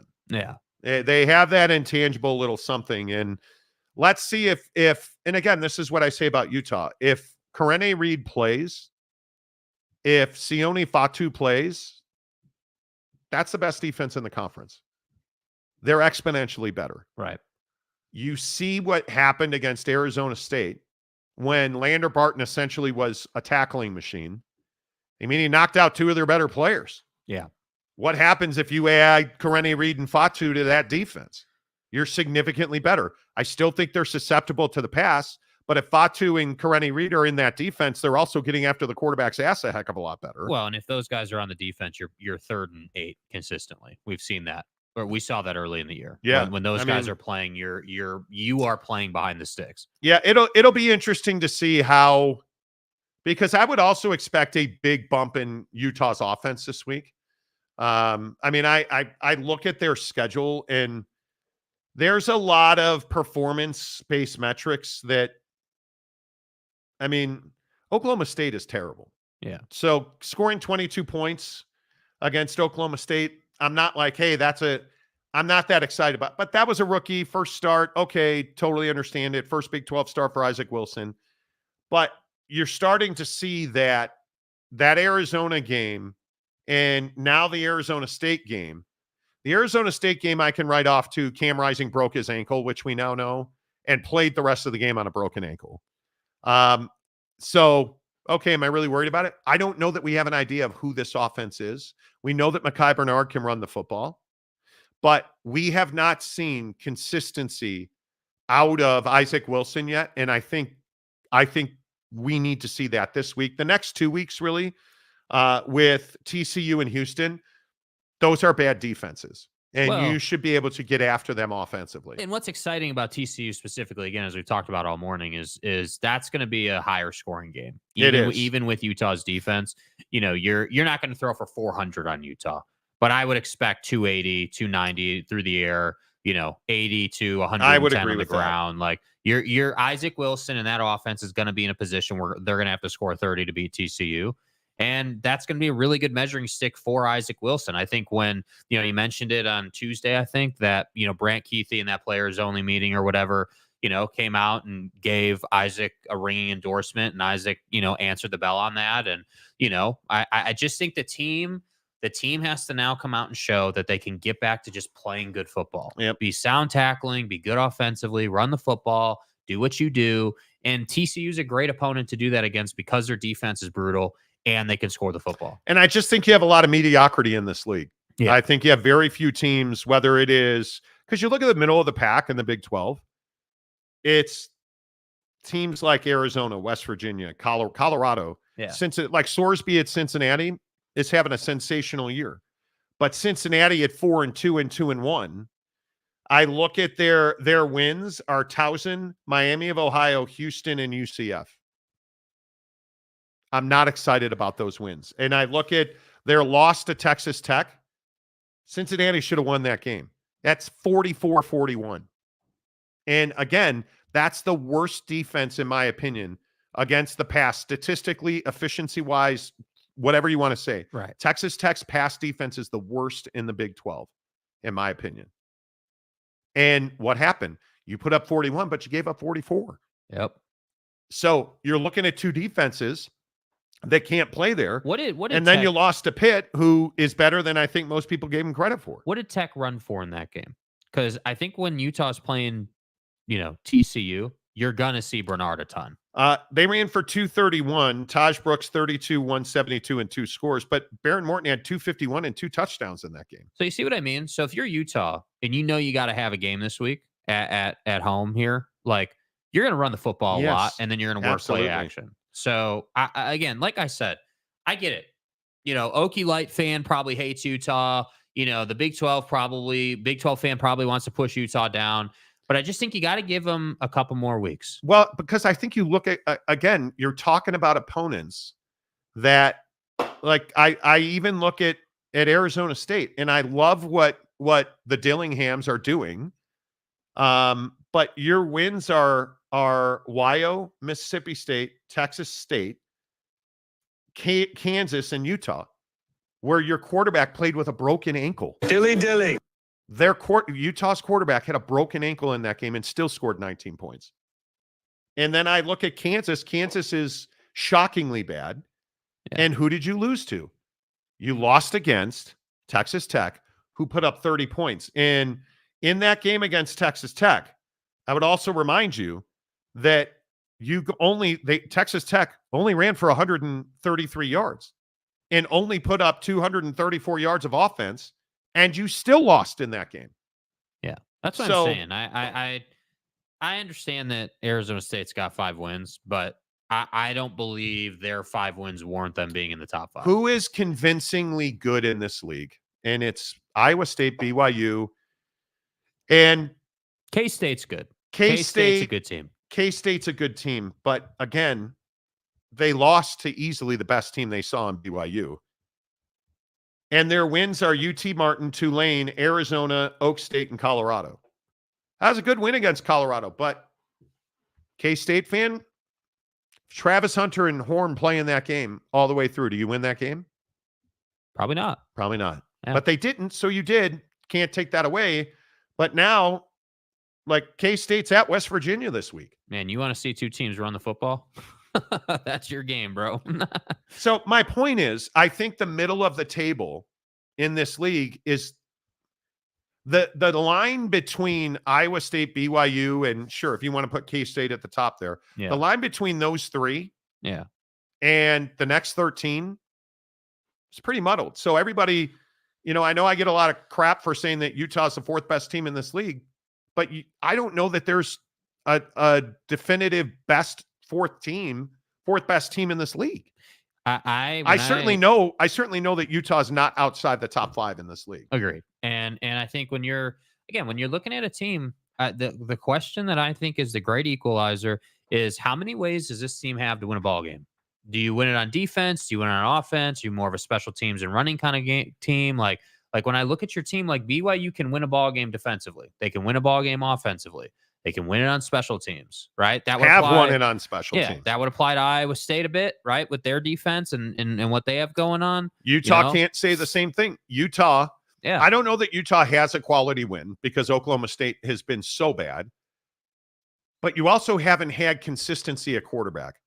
Yeah. And this entire year, talking to people at Utah this week, one of the things that I thought was so interesting is 2 people there told me we've been waiting for Cam Rising all season. I think that's a really good point. Yeah. So what are you installing? Because the last 2 weeks, Cam's been a game time decision.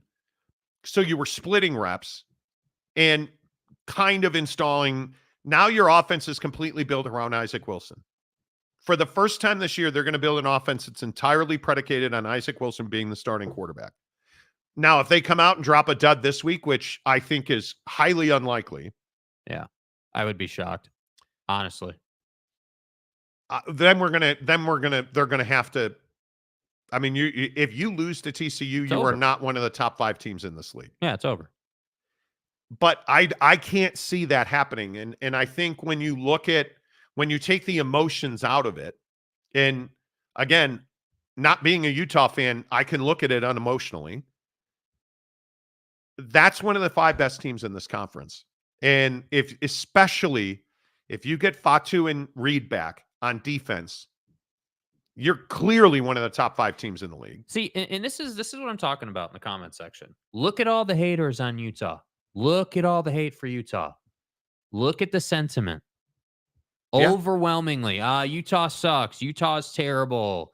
No way that Utah can be a top 5 team right now. Well, if you don't think they're a top 5 team right now, then you don't understand the culture at Utah. And who's better than Utah? You can't make the argument. Nobody in this league outside of BYU can stand on their schedule and be like, yeah, look who we've beaten. And so the argument then has to go to, well, what are the storylines around these teams? And if you look at the storylines around Utah, again, I think it's been that they've been waiting on Cam Rising all year. Have not fully, in my opinion, installed an offense for Isaac Wilson until now. And you lost a game at Arizona State playing a quarterback on a broken ankle. I do think, in fairness, and I agree with all that, obviously, in fairness to the conversation, The broken ankle doesn't excuse the just atrocious tackling. And I think what college football fans like to do is they like to say, oh, well, did you see what they did against Arizona State? Man, what a terrible performance. But do we not have any consideration for the fact that Kyle Whittingham's one of the best coaches in college football by anybody's measure? No, because people that are emotionally tied to other teams won't say that. No BYU fan is going to say Kyle Whittingham's one of the 5 best coaches in the country, even though I tell you that, and every other national pundit has followed that. Oh, Kyle Whittingham, because you're emotionally tied to BYU or you're emotionally tied to Oklahoma State. Yeah. You can't, when you're emotionally tied to something, you can't make an unbiased opinion. It's why I genuinely temper my opinions on Notre Dame. Right. But what I can tell you is I'm not emotionally tied to any of these teams. So when I look at Arizona State can't win at a high level in this league because you don't have an offense that can throw the ball all over the field, which is what in this Big 12 you have to have. Why is Deion Sanders winning more games this year? They're better defensively, and he's got the best quarterback in the league. He's got the best offense in the league, frankly, when they're a hundo P, because you can run, you can throw out of multiple sets and formations. There's nothing that offense can't do. So he's going to be in every game. Yeah. But what's wrong at Utah? Well, Utah hasn't had a quarterback this year. Their offense is predicated on running the ball. So what have we seen? We saw Arizona State load the box because Cam Rising couldn't drive the ball down the field. Yeah. And Utah wasn't going to take Cam Rising out of the game. Well, that's not an excuse anymore. Monday, what kind of conversation are we going to have about Utah and TCU? BYU. What's BYU's situation? BYU needs to expand the playbook a little bit and needs far better play calling. But the truth at BYU is you got one game left on the schedule. You got one game, and that's Utah. You're sitting here concerned if they're going to beat Oklahoma State, and I'm not. You should expect to beat Oklahoma State. No. I'm not concerned about beating Oklahoma State. You still got to go out and beat Oklahoma State. And they will. They will. I would agree that they will. But the Utah game's in, 3 weeks? Mm-hmm. What does it matter today? Because if you're going to the Utah game undefeated. Right, but you got to see, this is what you can't do. You cannot look past Oklahoma State. You cannot look forward on any level because you wind up going to Tempe and losing. But we have the ability to do that. We're not in the program. They can't, but I can. I can say, hey, yes, I expect you to beat Oklahoma State based on the fact that you handled your business against an Arizona team that's bad defensively, but is an offensive first team, which is exactly what Oklahoma State is. They're not a great defense. Got to go to the bounce house. Mm-hmm. Mm-hmm. You've got Oak State on a Friday night with crappy weather. I would expect BYU to win that game. Yeah. Going to Orlando and sweating your butt crack off, I would not expect that to be an easy game. The bounce house is not an easy place to go and win games. It simply is not. Then we can talk about, hey, you got to go up the road to Utah and play at Rice Eccles in a game that blood will be shed. But I'm just telling you, as a BYU fan, let's say you lose to Oklahoma State and UCF heading into the Holy War. All this nonsense that we have in the chat today is no longer in existence if Utah wins the next 2 weeks and BYU loses the next 2 weeks. Yeah. That's what I'm saying. So, yes, I would expect, I have no problem saying, based on what I've seen from BYU, yes, I expect you to beat Oklahoma State. Yes, I expect the UCF game to be a very tight game, but that is a winnable game for this team. It is a winnable game. That's not a game where you're like, oh, man, dude, they're just way better than us, and that's a really tough environment. Yeah, that's probably our first loss. That's not the storyline. The storyline is, yes, tough environment. Yep. Yes, Florida. Yes, heat. Yes, humidity. Yes, all those factors. But it's a winnable ball game. So when I look at your schedule and I see, okay, Utah's right there 3 weeks from now, and then after that, you've got KU, ASU, and Houston. Utah really is that one game left where you're like, not sure that you're beating Utah, even with where they're at. You got to come out. You've got to play Oak State first. I'm not the guy that looks down the road. I'm just telling you. I'm not. I've watched too many football teams look down the road and lose to Oak State. Oak State's a bad, horribly flawed football team. That's a horribly flawed football team with a coach who's well past his prime. And a guy who doesn't use the portal, a guy who's not dynamic, a guy who won't fire his offensive coordinator, that's a bad football team, and you need to put that dog down quick. Mm-hmm. And at the end of the day, as much as we've maligned Oak State, that's a team that throws the football well. And when you throw the football well and you have really, really better than average throwing numbers in this league, that's a team you have to respect. They can't stop the run. And frankly, at times, they don't look willing to cover people. You need to come out and put that dog down. And let's see what happens. It's a night game in Provo on what is going to be I think the coldest night of the year so far in Utah. So let's see how Oak State reacts. And then let's worry about how you're going to condition yourself to go into the humidity of Orlando and play a game. It's the only thing I'll say about Oak State. Now we can move on. Look at their last 3 games, what they've scored. And I'm not saying they can't throw. That's not my point. I'm just saying, look where they're at. Yeah. You lost the Utah game. You scored 19 points. You then put up 20 points against K-State and lost that game by 22 points. And then you only put up 14 against West Virginia. Yeah, they're a bad defensive team. They're a bad defensive team. But I'm saying offensively, you like I understand West Virginia's a grinder game for sure. But 14 points at home? Like, I don't know.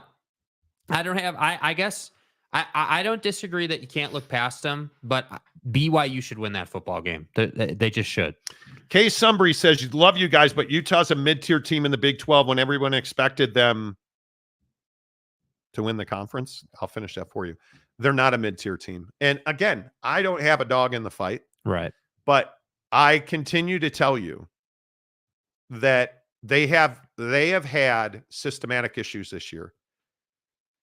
Would I have taken Cam Rising out of that game against Arizona State? I wouldn't have.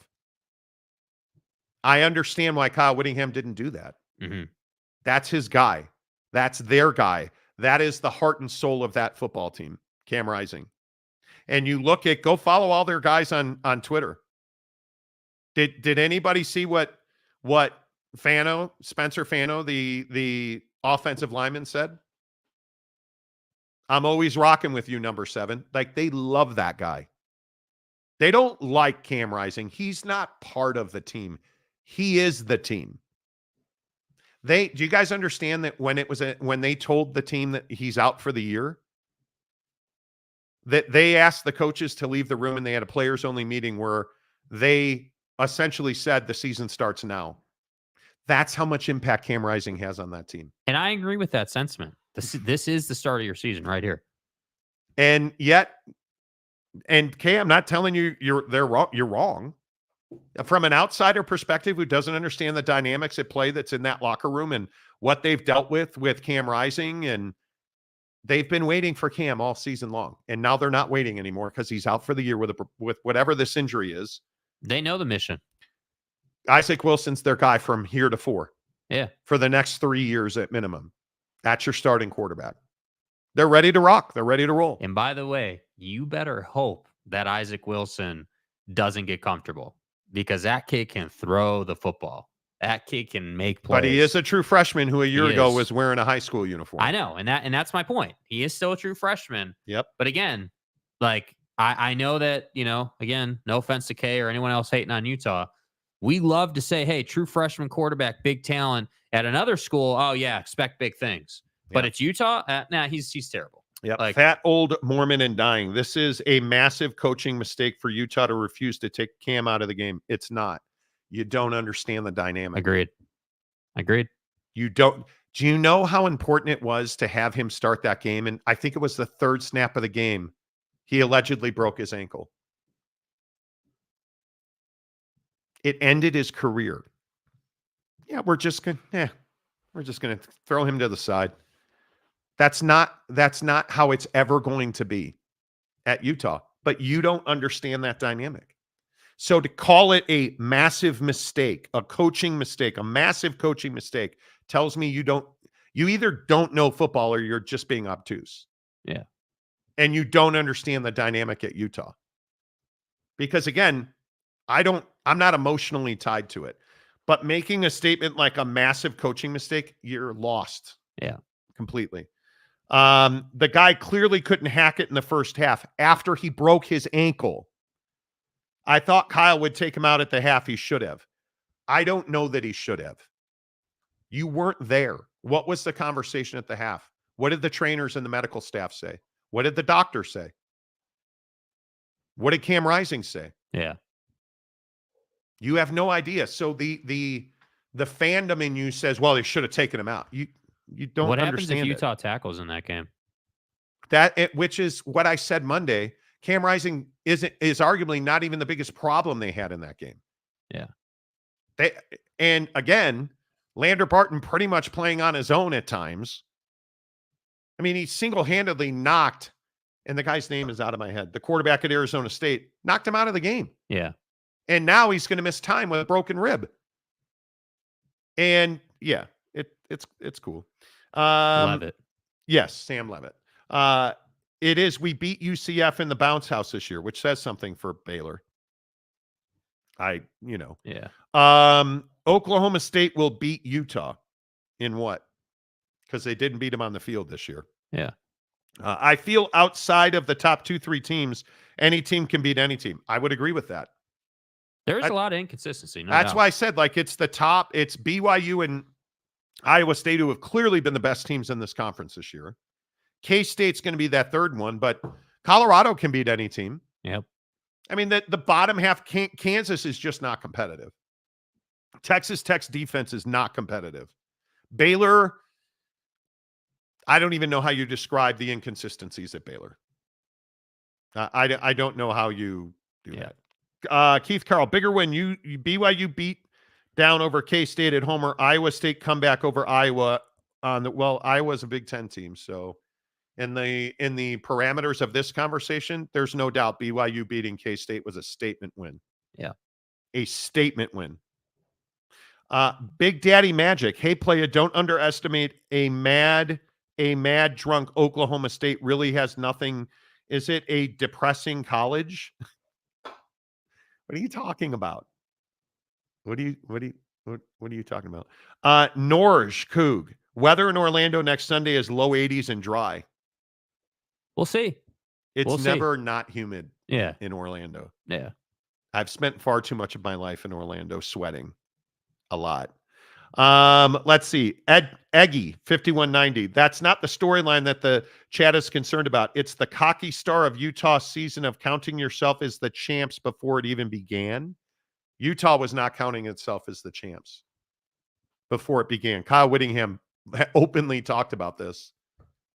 So I like this narrative, though, that it's, the what did you say? It's the cocky start of the Utah season of counting yourselves. I don't know anybody at Utah who counted themselves as the champ. And I'm just telling you guys, man, like today is a day where you're going to look like a fool if Utah wins out. You understand that? Like if Utah finds a way to get past this and still wins the conference and Iowa State and BYU come back to earth, which there's a decent chance of that, what then is going to be the narrative? Yeah. Like Damian Fowler, you guys pretty much guaranteed a Utah win last week, and look what happened. Yeah, Cam broke his ankle in the third snap of the game. Yeah. Agree with you, Monty. You can't look ahead any given weekend. This thing with Utah, I don't know why you guys this is so stuck in your craw. Like, if ands and buts, candies and nuts, right? Cam Rising broke his ankle the third snap of the game. Yeah. And the moment you take him out of that game, his career's over at Utah. You get that, right? Like he's never coming back in. Isaac Wilson is a freshman who has shown you he can win in hostile territories. On the road at Oak State, he performed well for a true freshman. The moment that you take Cam Rising out of that game, his career's over. Yep. And we found that out on Tuesday when they announced his career's over. His season's done. And it's Isaac Wilson's team now. And by the way, I would also add on, if you think that during that game, the decision-making process that was going on with Cam didn't include, hey, this would only be our second loss, you're crazy if you think that that's not a consideration. Well, it's the SEC Big Ten conversation. Yeah. How many losses can you take and still get into a conference championship game? In this league, you can get in with 2 losses. Yeah. So, yeah, they got to run the table. But if I said to you, hey, Utah's going to rip off 8 wins in a row or 7 wins or whatever it is, 6 wins in a row. That would not surprise me at all if they Yeah. did that. If they won their next 6 games, that would not surprise me in the slightest bit. Yeah, we have people here saying They're terrible. they're and garbage. awful. And like, you guys are just, I would agree with what you always say, right? Not to be repetitive, but you guys are emotionally involved. You guys, like all the Oklahoma State fans in here being buffoons in the comments section about like, oh, there's a double standard. And okay, cool, dude. The reality is Oklahoma State season's over. You're Done. irrelevant. Nobody wants to talk about you. Nobody needs to talk about you. Utah season is not over. One more loss and then it is. But let's see them go out and lose another game. If they lose this weekend, then we got to talk about it on Monday. West Virginia down, the season's over.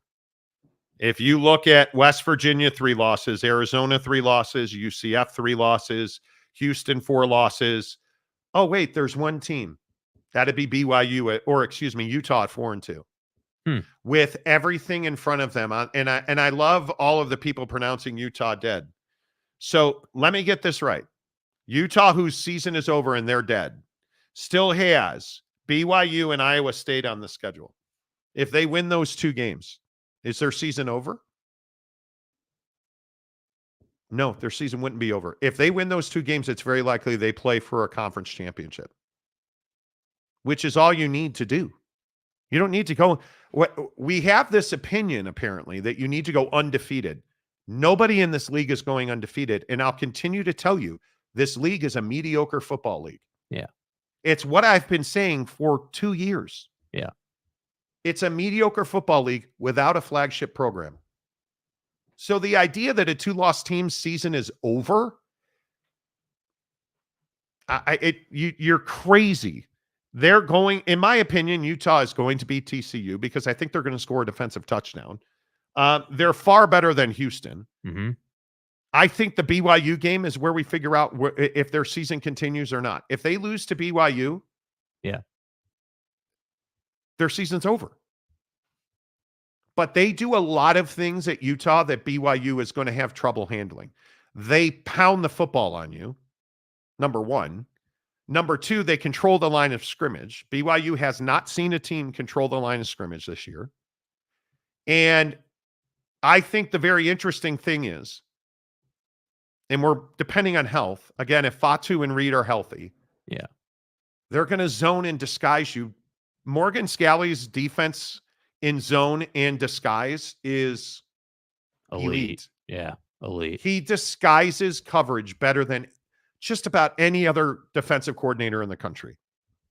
It is pretty remarkable. Yeah, I mean, he's doing teams what Spags does in the NFL. Like, I mean, you're talking about confusing quarterbacks and getting a lot of looks at the other team's quarterback because of how good you are at that. I think that when you look at, I don't know if the Big 12 has an elite team. But when we're talking about Big 12 power rankings, it's BYU and Iowa State. And I think again, and a BYU fan constantly loses their mind on me on this. I don't think BYU's elite. They don't do anything at a very elite level other than cover, because they cover very well. But do they stop the run at a high level? They don't. Do they run the ball at a high level? Clearly they don't. Do they throw the ball at a high level? They don't. Do they drop a lot of passes? They do. Does Jake Retzloff miss a lot of critical throws? He does. So it's the formula I always talk, get Jake Retzloff to 65%. We can have a different conversation. Yep. Because that lets them run the ball more, and that means that they are far more explosive. If Jake Retzloff is completing 65% of his passes, they're far more explosive. Pretty simple. To me. But this right here, this is one of the most ridiculous predictions I've ever seen. That Utah is 6-6 and BYU will be 10-2. Chances of that happening. Chances of any team in this, like Utah, chances that Utah wins out. Not good. Not when you've got the 2 best teams in front of you.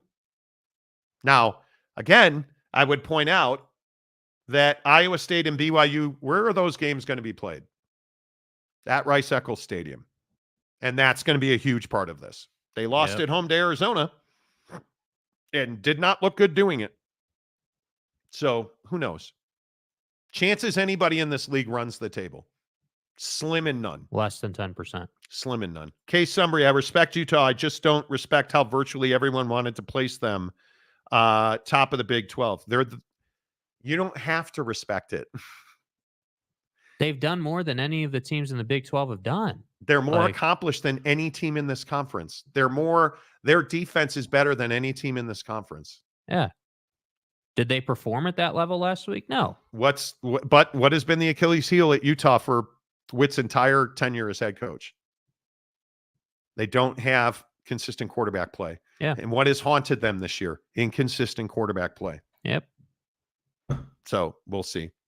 Herders, are you stupid? Yes. Yes, I am really dumb, stupid. dude. I We're am dumb. not intelligent. Yeah, we're stupid. BYU's run defense is good and their pass coverage and rush has been elite. No, their rush has not been elite. See, you don't watch football, dude. You don't. And this is why you get like one comment a week, because you don't know what you're talking about. You don't know what you're talking about. I have watched every snap of BYU football multiple times, probably 3 times every snap.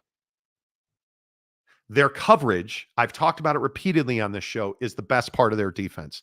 At no time, and let's look at the numbers. At no time has BYU been a team that you can say, well, you know, they're the best team at sacking the quarterback. No. Actually, no, they're not. No. The best team at sacking the quarterback. They are not. And you look at, I don't know, Utah. Who's number 2 in the league in sacks? Van Filliger is number 2 in the league in sacks. BYU has Jack Kelly at 3, and he's 12th in the league. And they don't have another guy in the top 25 in sacks. And I have espoused the greatness of Jack Kelly on this show. Yep. And I will continue to espouse the greatness of Jack Kelly on this show. But let's not sit here and make it out like BYU has some unbelievable pass rush, because I'm here to tell you they do not. Nope. And we can sit here and we can try and, I like BYU's defense. I think BYU's defense is predicated on covering. And they do that. They do that quite well.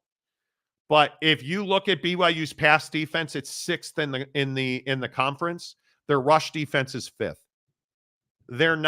They don't do any one thing outside of their secondary, who I think leads the league in interceptions.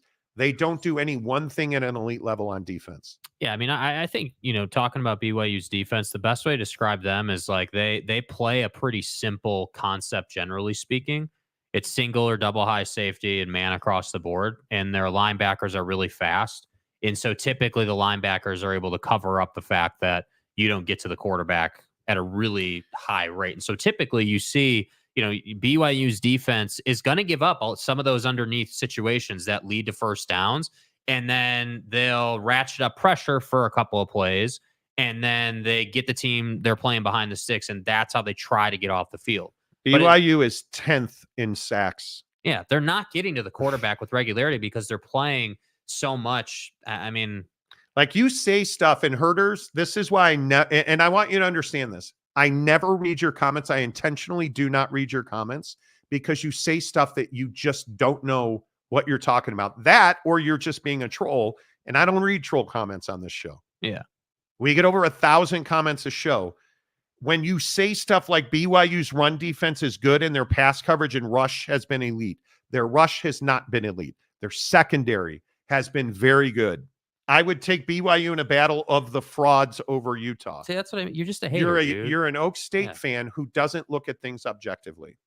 Enjoy oblivion. Mile High Phil. But we need to realize now that the portal being more and more important every year will be different, and it will. Yeah, there's volatility for sure. It will. Yeah. Alex McCaruso. Mayor McCluskey. Well done, dude. Utah beating Colorado and Iowa 0.325 chance. It's going to be 100% about how healthy the linebackers at Utah are. Yeah. Because you're getting You are getting consistency in the pass rush at Utah. And when you look at statistically speaking, you look at Utah is 6th in sacks at 13th. At 13, excuse me. And you look at Colorado's got 14 sacks. So it's going to be how many linebackers will Utah have available to them? That's going to be a game.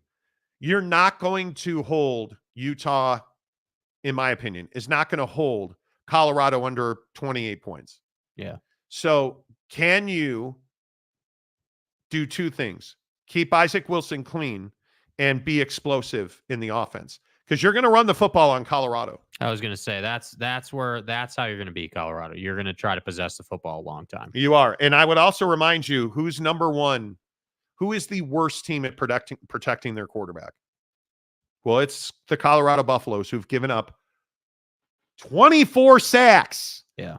Which is, and I don't care how fast Shedeur is, dude. You're not getting away from that level of sacks. The next worst is 18 at UCF.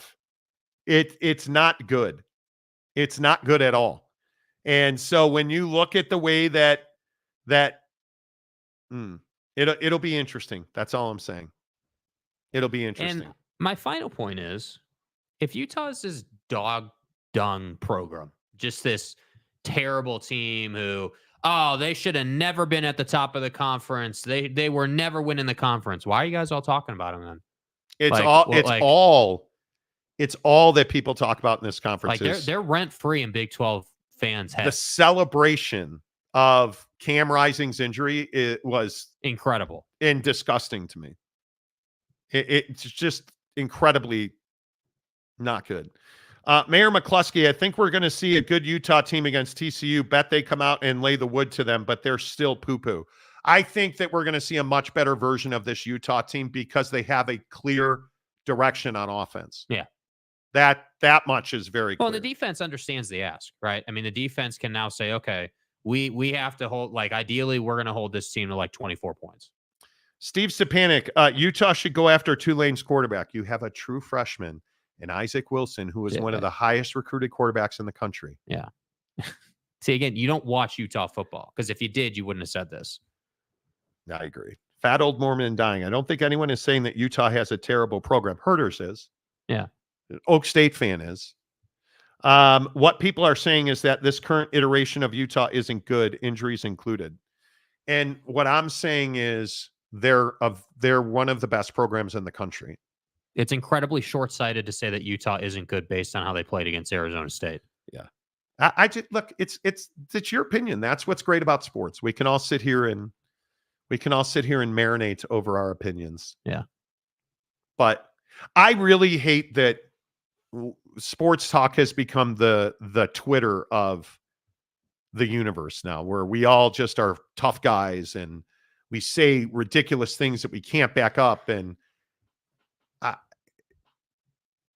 I am the guy who believes that we need to create a better level of sports talk. To do that, you have to be informed. Mm-hmm. And it drives me crazy that the garden variety fan can't take their emotions out of it to look at something from an analytical perspective. You hate Utah so much that you can't take your emotions out of it. For a BYU fan, I totally understand that. Yeah. It's in your DNA to hate Utah and vice versa. Ask Max Hall's mom. I'm here for it. I totally get it. But it's rich to me that every other garden variety Big 12 fan hates Utah so much because of the hype that Utah came into the conference on. Is that Utah's fault? No. But there's a singular truth in this conference that most Big 12 fans don't want to talk about. It's a mediocre conference. It's not a good football conference. It is not deep. At this point today, they don't deserve multiple spots in the college football playoff. They deserve one. They don't deserve multiple spots. Yeah. It is as awesome as this league is in basketball. It is truly two teams in a pile of very average clubs. Yeah. That's what this league is. Because I think BYU and Iowa State have been great. And I think the thing that gives me hope for BYU is that we haven't gotten close to their upside. And as good football teams generally do, as the season goes on, you improve. My question is, can Jake Retzloff complete 65% of his passes? Which means he'd have to complete like 70% of his passes the rest of the way. Well, and I think, again, against teams, against the better defenses in the conference, and I know all the hyenas are saying Utah has a crap defense now, but against Utah, against Iowa State, those defenses that are disciplined and typically perform at a really high level, you have to complete at that level to be in the game, because they're so disciplined with their coverage and where their zone is at and zone concepts. Like, you're not going to get the bad, like, hey, I was 10 yards over here and my zone's in the middle of that doesn't happen with good defenses. Yeah, and I agree. So, Elaine Tran, Utah fans made us hate Utah. well, I don't disagree. Utah fans an asshole on Twitter. There's no question about the that. worst. Dude. There's no The doubt absolute about that. worst. But again, see, I'm not on Twitter very often at all anymore. Yeah. I use Twitter for some very distinct purposes. Twitter is a wasteland of terribleness. Yeah.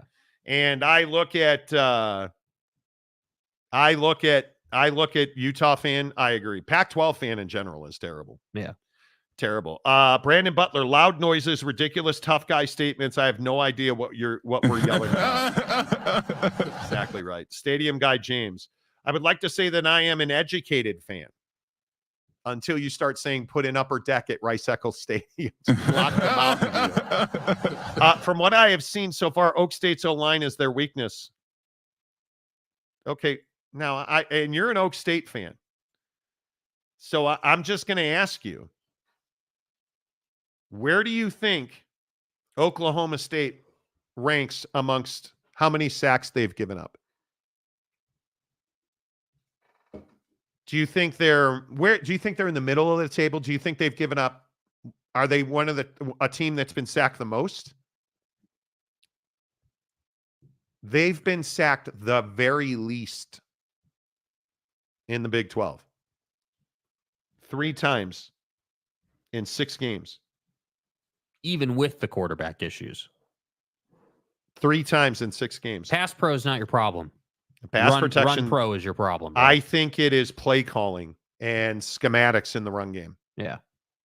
I don't think your offensive line is the problem. And no, I don't think Ollie Gordon just forgot how to hit the gap with some momentum. I don't think your offensive line's the problem. Casey Dunn's the problem.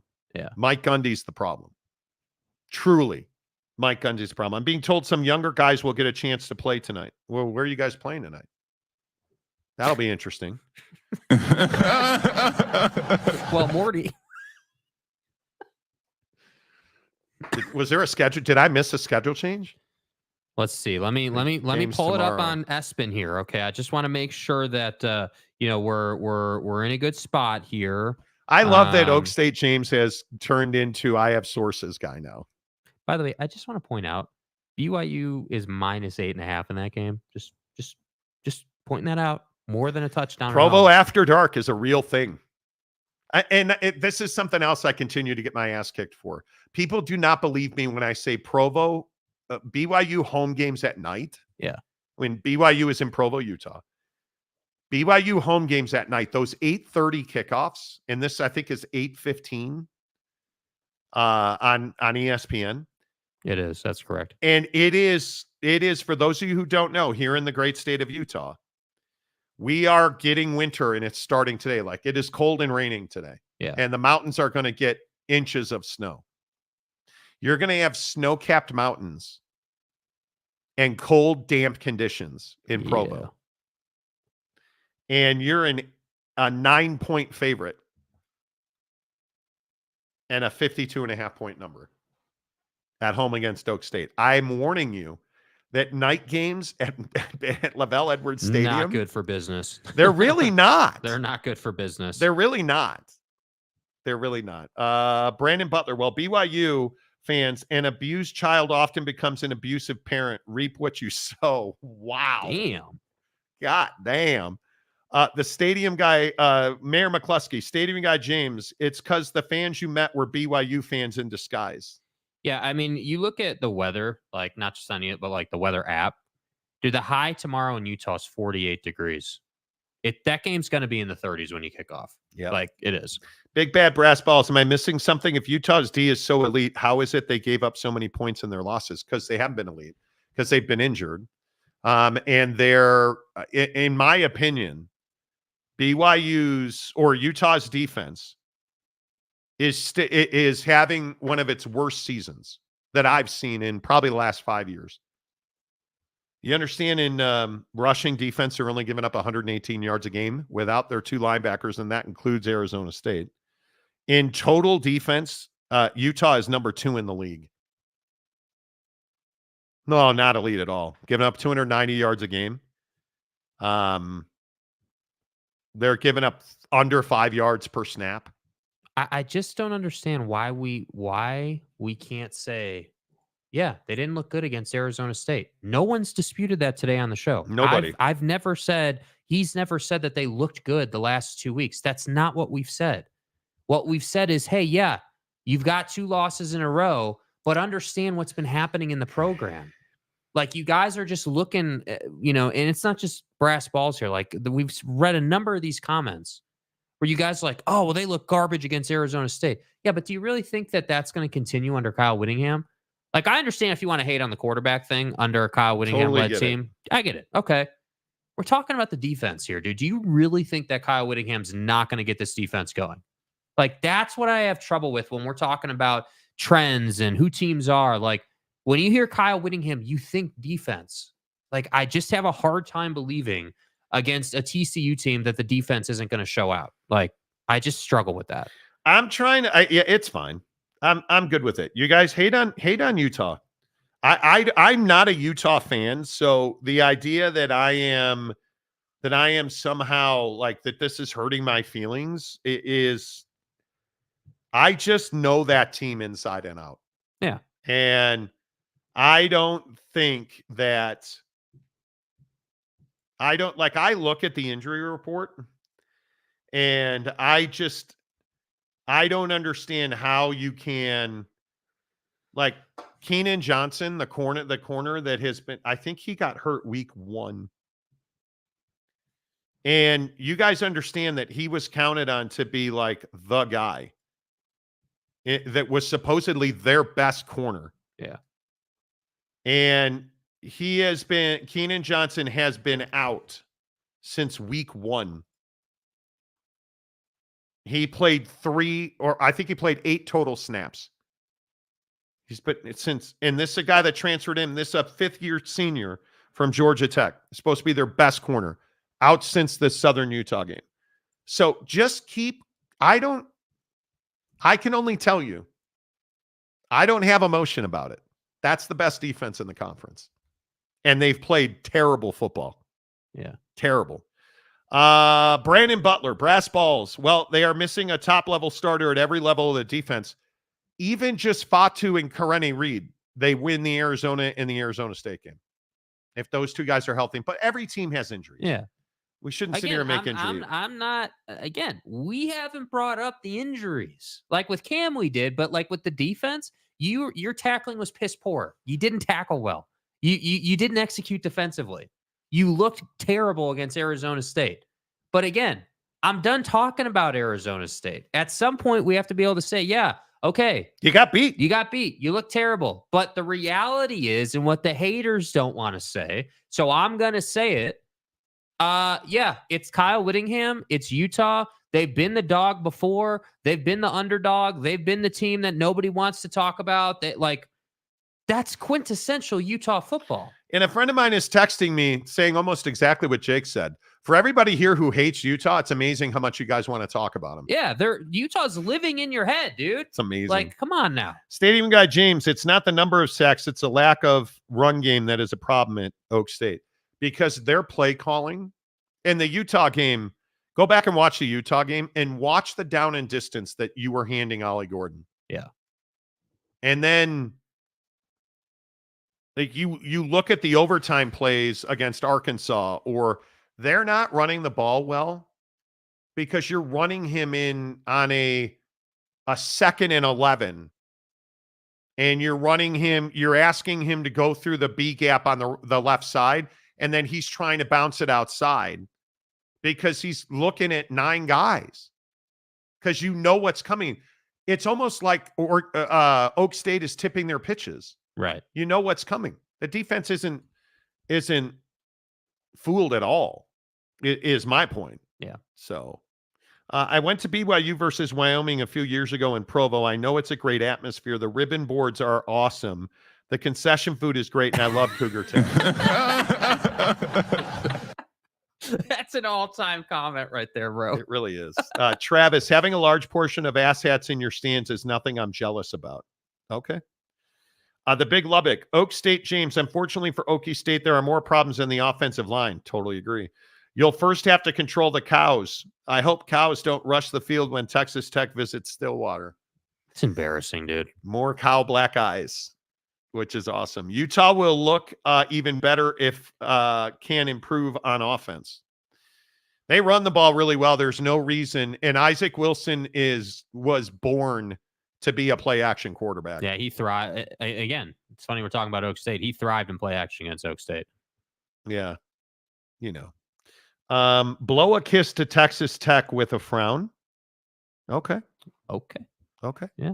All right. A couple more and then we'll move on. I don't hate Utah. I agree with you that they as a program are exceptional, but they aren't Georgia. Well, who is Georgia? But see, again, dude, I'm not trying to argue with you. Nobody said they were Georgia. Nobody said I wouldn't even call Georgia elite this year. Yes, they're one of the best teams in college football every year, but by their standard, this is not an elite. We're going to find Georgia out this team. weekend. Yeah, you damn well better win that football game. Are you guys surprised by the number in this game?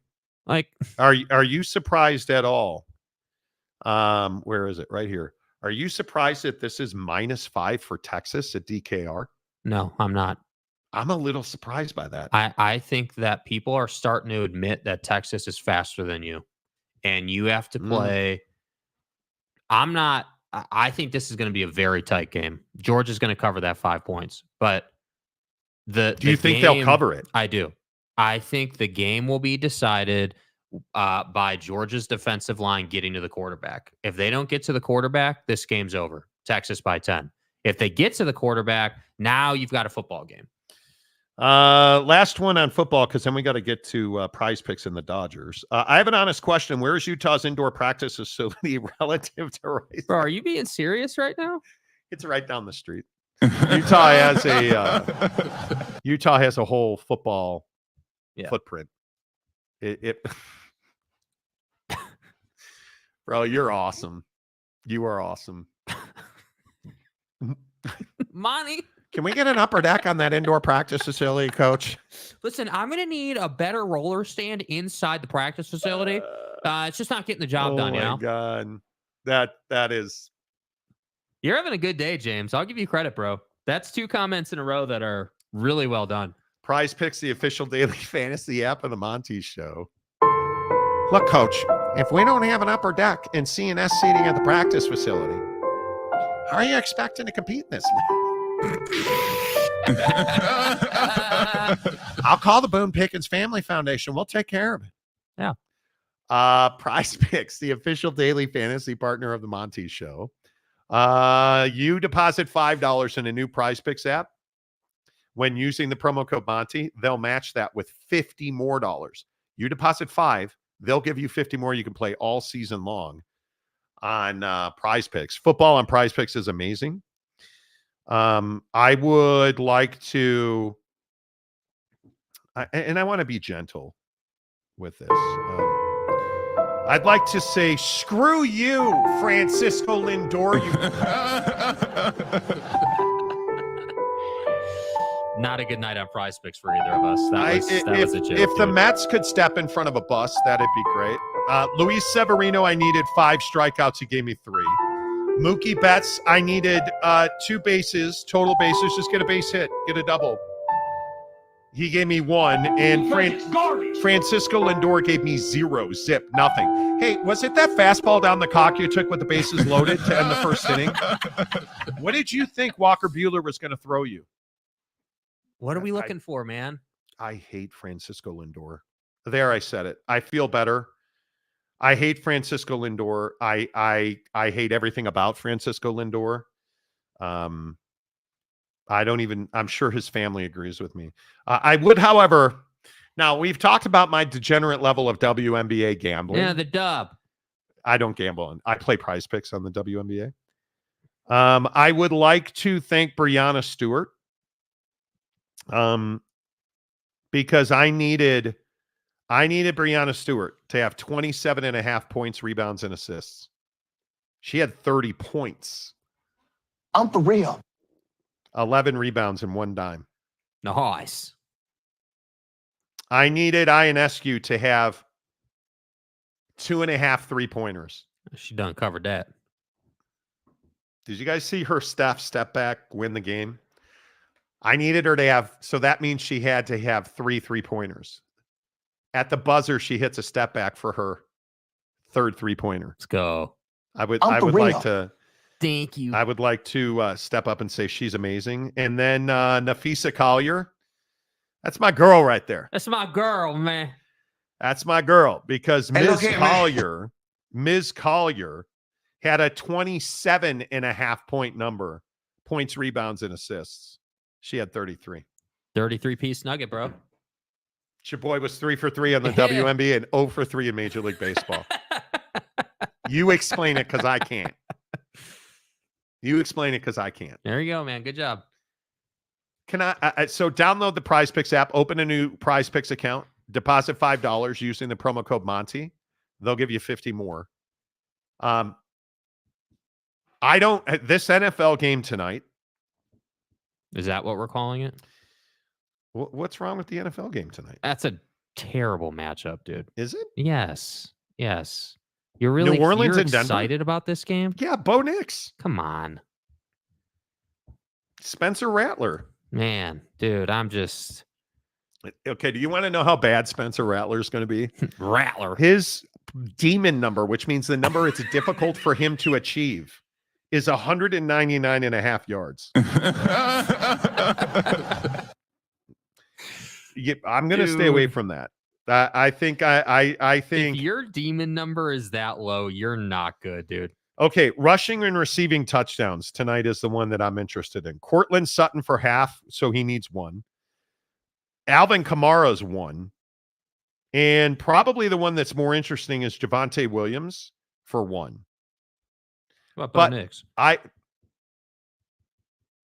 I'm speaking, sir. Sorry, my bad. Spencer Rattler for 1 rushing and receiving touchdown. He's going to run for a touchdown. Yeah. Bo Nix is going to run for a touchdown. And I think Cortland Sutton's catching a touchdown. Those are my 3 that I'm going with. Okay. I think we do this. They're all demons. It's $20 to win 300. Nice, dude. On Prize Picks. Nice, bro. So I'm rocking with that. I like those 3. I'll do it. I copy me because when I copy you, we don't win. Bro, that's not nice. It's not nice, hurtful, but it is true. That's hurtful. See, you're just hating on me like people are hating on Utah. That's what that is. Giggity says play Taysom Hill for 2 touchdowns. I don't think he's playing tonight. Isn't Taysom Hill out? I don't know. Taters? They're not playing Texas, so he's probably not playing. He's not jumping over anybody. Yeah. Remember that when Taysom Hill went to Austin? And how awesome was that? Yeah. Well, not if you're a Texas fan, but there are no Texas fans. So well, Texas wasn't back at that point, so it's fine. Let me see. Taters is doubtful with a rib injury. I think that's HIPAA. I think that is HIPAA. Listed as doubtful for Thursday's game. Nick Underhill of NewOrleans.com football reported. So I don't think he's going to play tonight. Yeah. Rib injuries suck. Yeah. They do. Wide receiver, anyone gambling on Broncos Saints needs to check into rehab right now. I would agree. Yeah. But we don't gamble on the show. I mean, that's, Stadium guy, James. Okay, I found it on the map. It's next to the tennis center. Dude, I can't tell if you're trolling or if this is legitimate. Bro, are you being serious or are you trolling?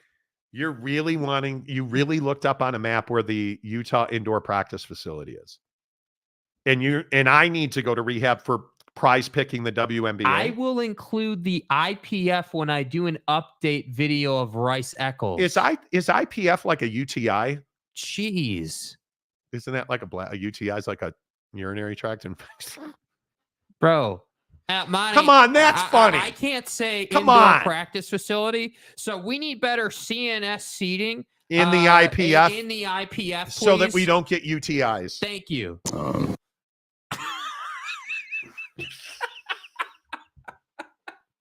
Bro. Dude. Alex, Mayor McCluskey, Mick Caruso.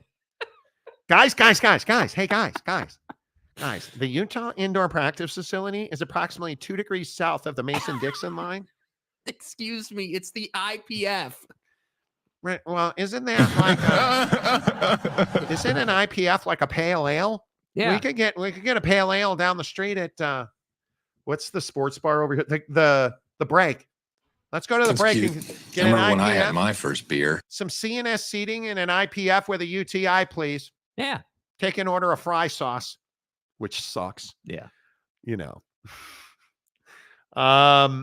Let's see. Whoa. Fat old Mormon and dying. Guys, also, James, the indoor-outdoor practice facilities are right next to a graveyard. Make sure to hang out there at night with the ghost of a year one Big 12 championship. Wow. Total hater, dude. Wow. Astro Magnus. This show has to cater to Utah fans. They have 2 more losses coming minimum. We don't have to do anything. Why do we have to cater to Utah fans? Yeah, like, what do you mean? What does that mean? Alex Mick Caruso. Guys. Hey, guys. If you go back in the 80s and take any FCS team's indoor practice facility, which one would it be? Well, Marty. Because listen, Hey, look here, man. I've been to Directional Alabama's practice facility, and I got to tell you, the grits in the practice facility in Directional Alabama are elite. Facts. I got my flu shot the other day. Dude, my arm hurts. Like The coronavirus. God damn. Like burning this morning. Maybe I do. I have a UTI in my arm. Like I have like a big bump and like it itches today. It was the virus that killed it. Man, brutal. Monty needs 12 Utah beers to get a buzz. See, that's a Utah drinking law. Right. You know, which hey, if you want to drop bombs on, you know, in this day and age, we probably shouldn't say that. Are the Dodgers the best team left in the MLB playoffs? Can somebody explain to me? And listen, I understand I'm a Utah noob here, or whatever you guys are calling me now. Can anybody explain to me what your thought process was throwing inside fastballs to Shohei Ohtani? So let me get this right. Again, Utah noob. This guy allegedly this guy allegedly this guy can't hit an outside fastball or breaking ball. And with all due, a sinker. Yeah. And you got to make the hand motion a sinker. Yeah. all due respect. So you throw him a sinker down and away, or a fastball, you throw him, you drop some heat down on the outside corner to Shohei the gambler, and this guy can't hit a ball. That's right, Tegan. So you decide you know more than all these other degenerates. So you throw him an inside fastball, and it still hasn't landed. And when it did, it was in the upper deck of Citi Field. No, not the IPF. And he hit that ball so hard, everybody in the upper deck got a UTI from an IPF launched off the bat of Shohei Ohtani. Dilly. Why did you throw him an inside fastball? I have no idea. No idea. Like, what are you doing? If Shohei Ohtani at that point had been 0 for 22, I believe. Yeah. And you're telling me, the Utah noob, you're telling me that it was a good idea to give him a cookie on an 0 for 22 cold streak. Yeah. And now you're thinking that somehow that's going to help you win the series?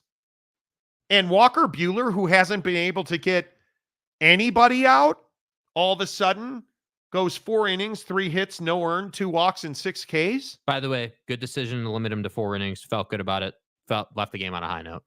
Bro, like, what are we doing? I'm for real. And then you also decided Yeah, we'll pitch to Kike Hernandez with a gem.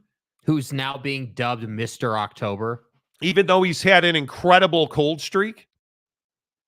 And so you threw him a fastball, and that's fine. They happen to be showing the highlight of this play on the TV. It couldn't have been a bigger, like,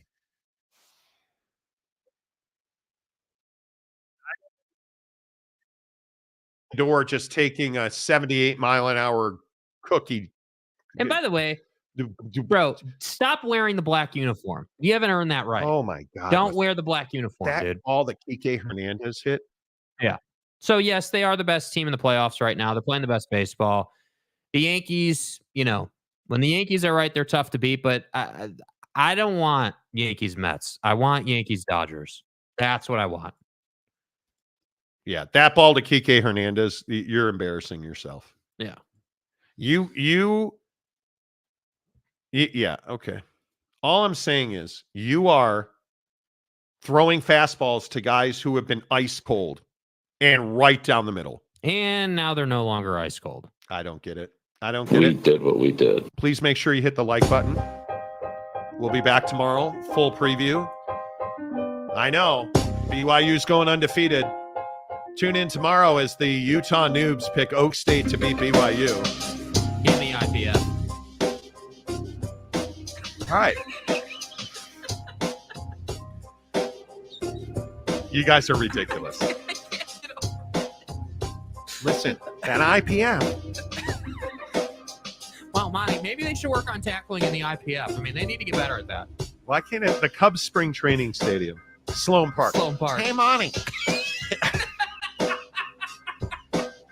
Hey, Monty, are those Sloan urinals in the IPF? Can you go ahead and get me a picture of that? Can you confirm that the IPF, which is 3/4 of a mile minus a meter on the northeast quadrant of the south corner, right by Dumke Family Field? Right. What are we doing, bro? Oak State James for the win. Iconic. Until tomorrow, say goodbye, Jake. Goodbye, Jake.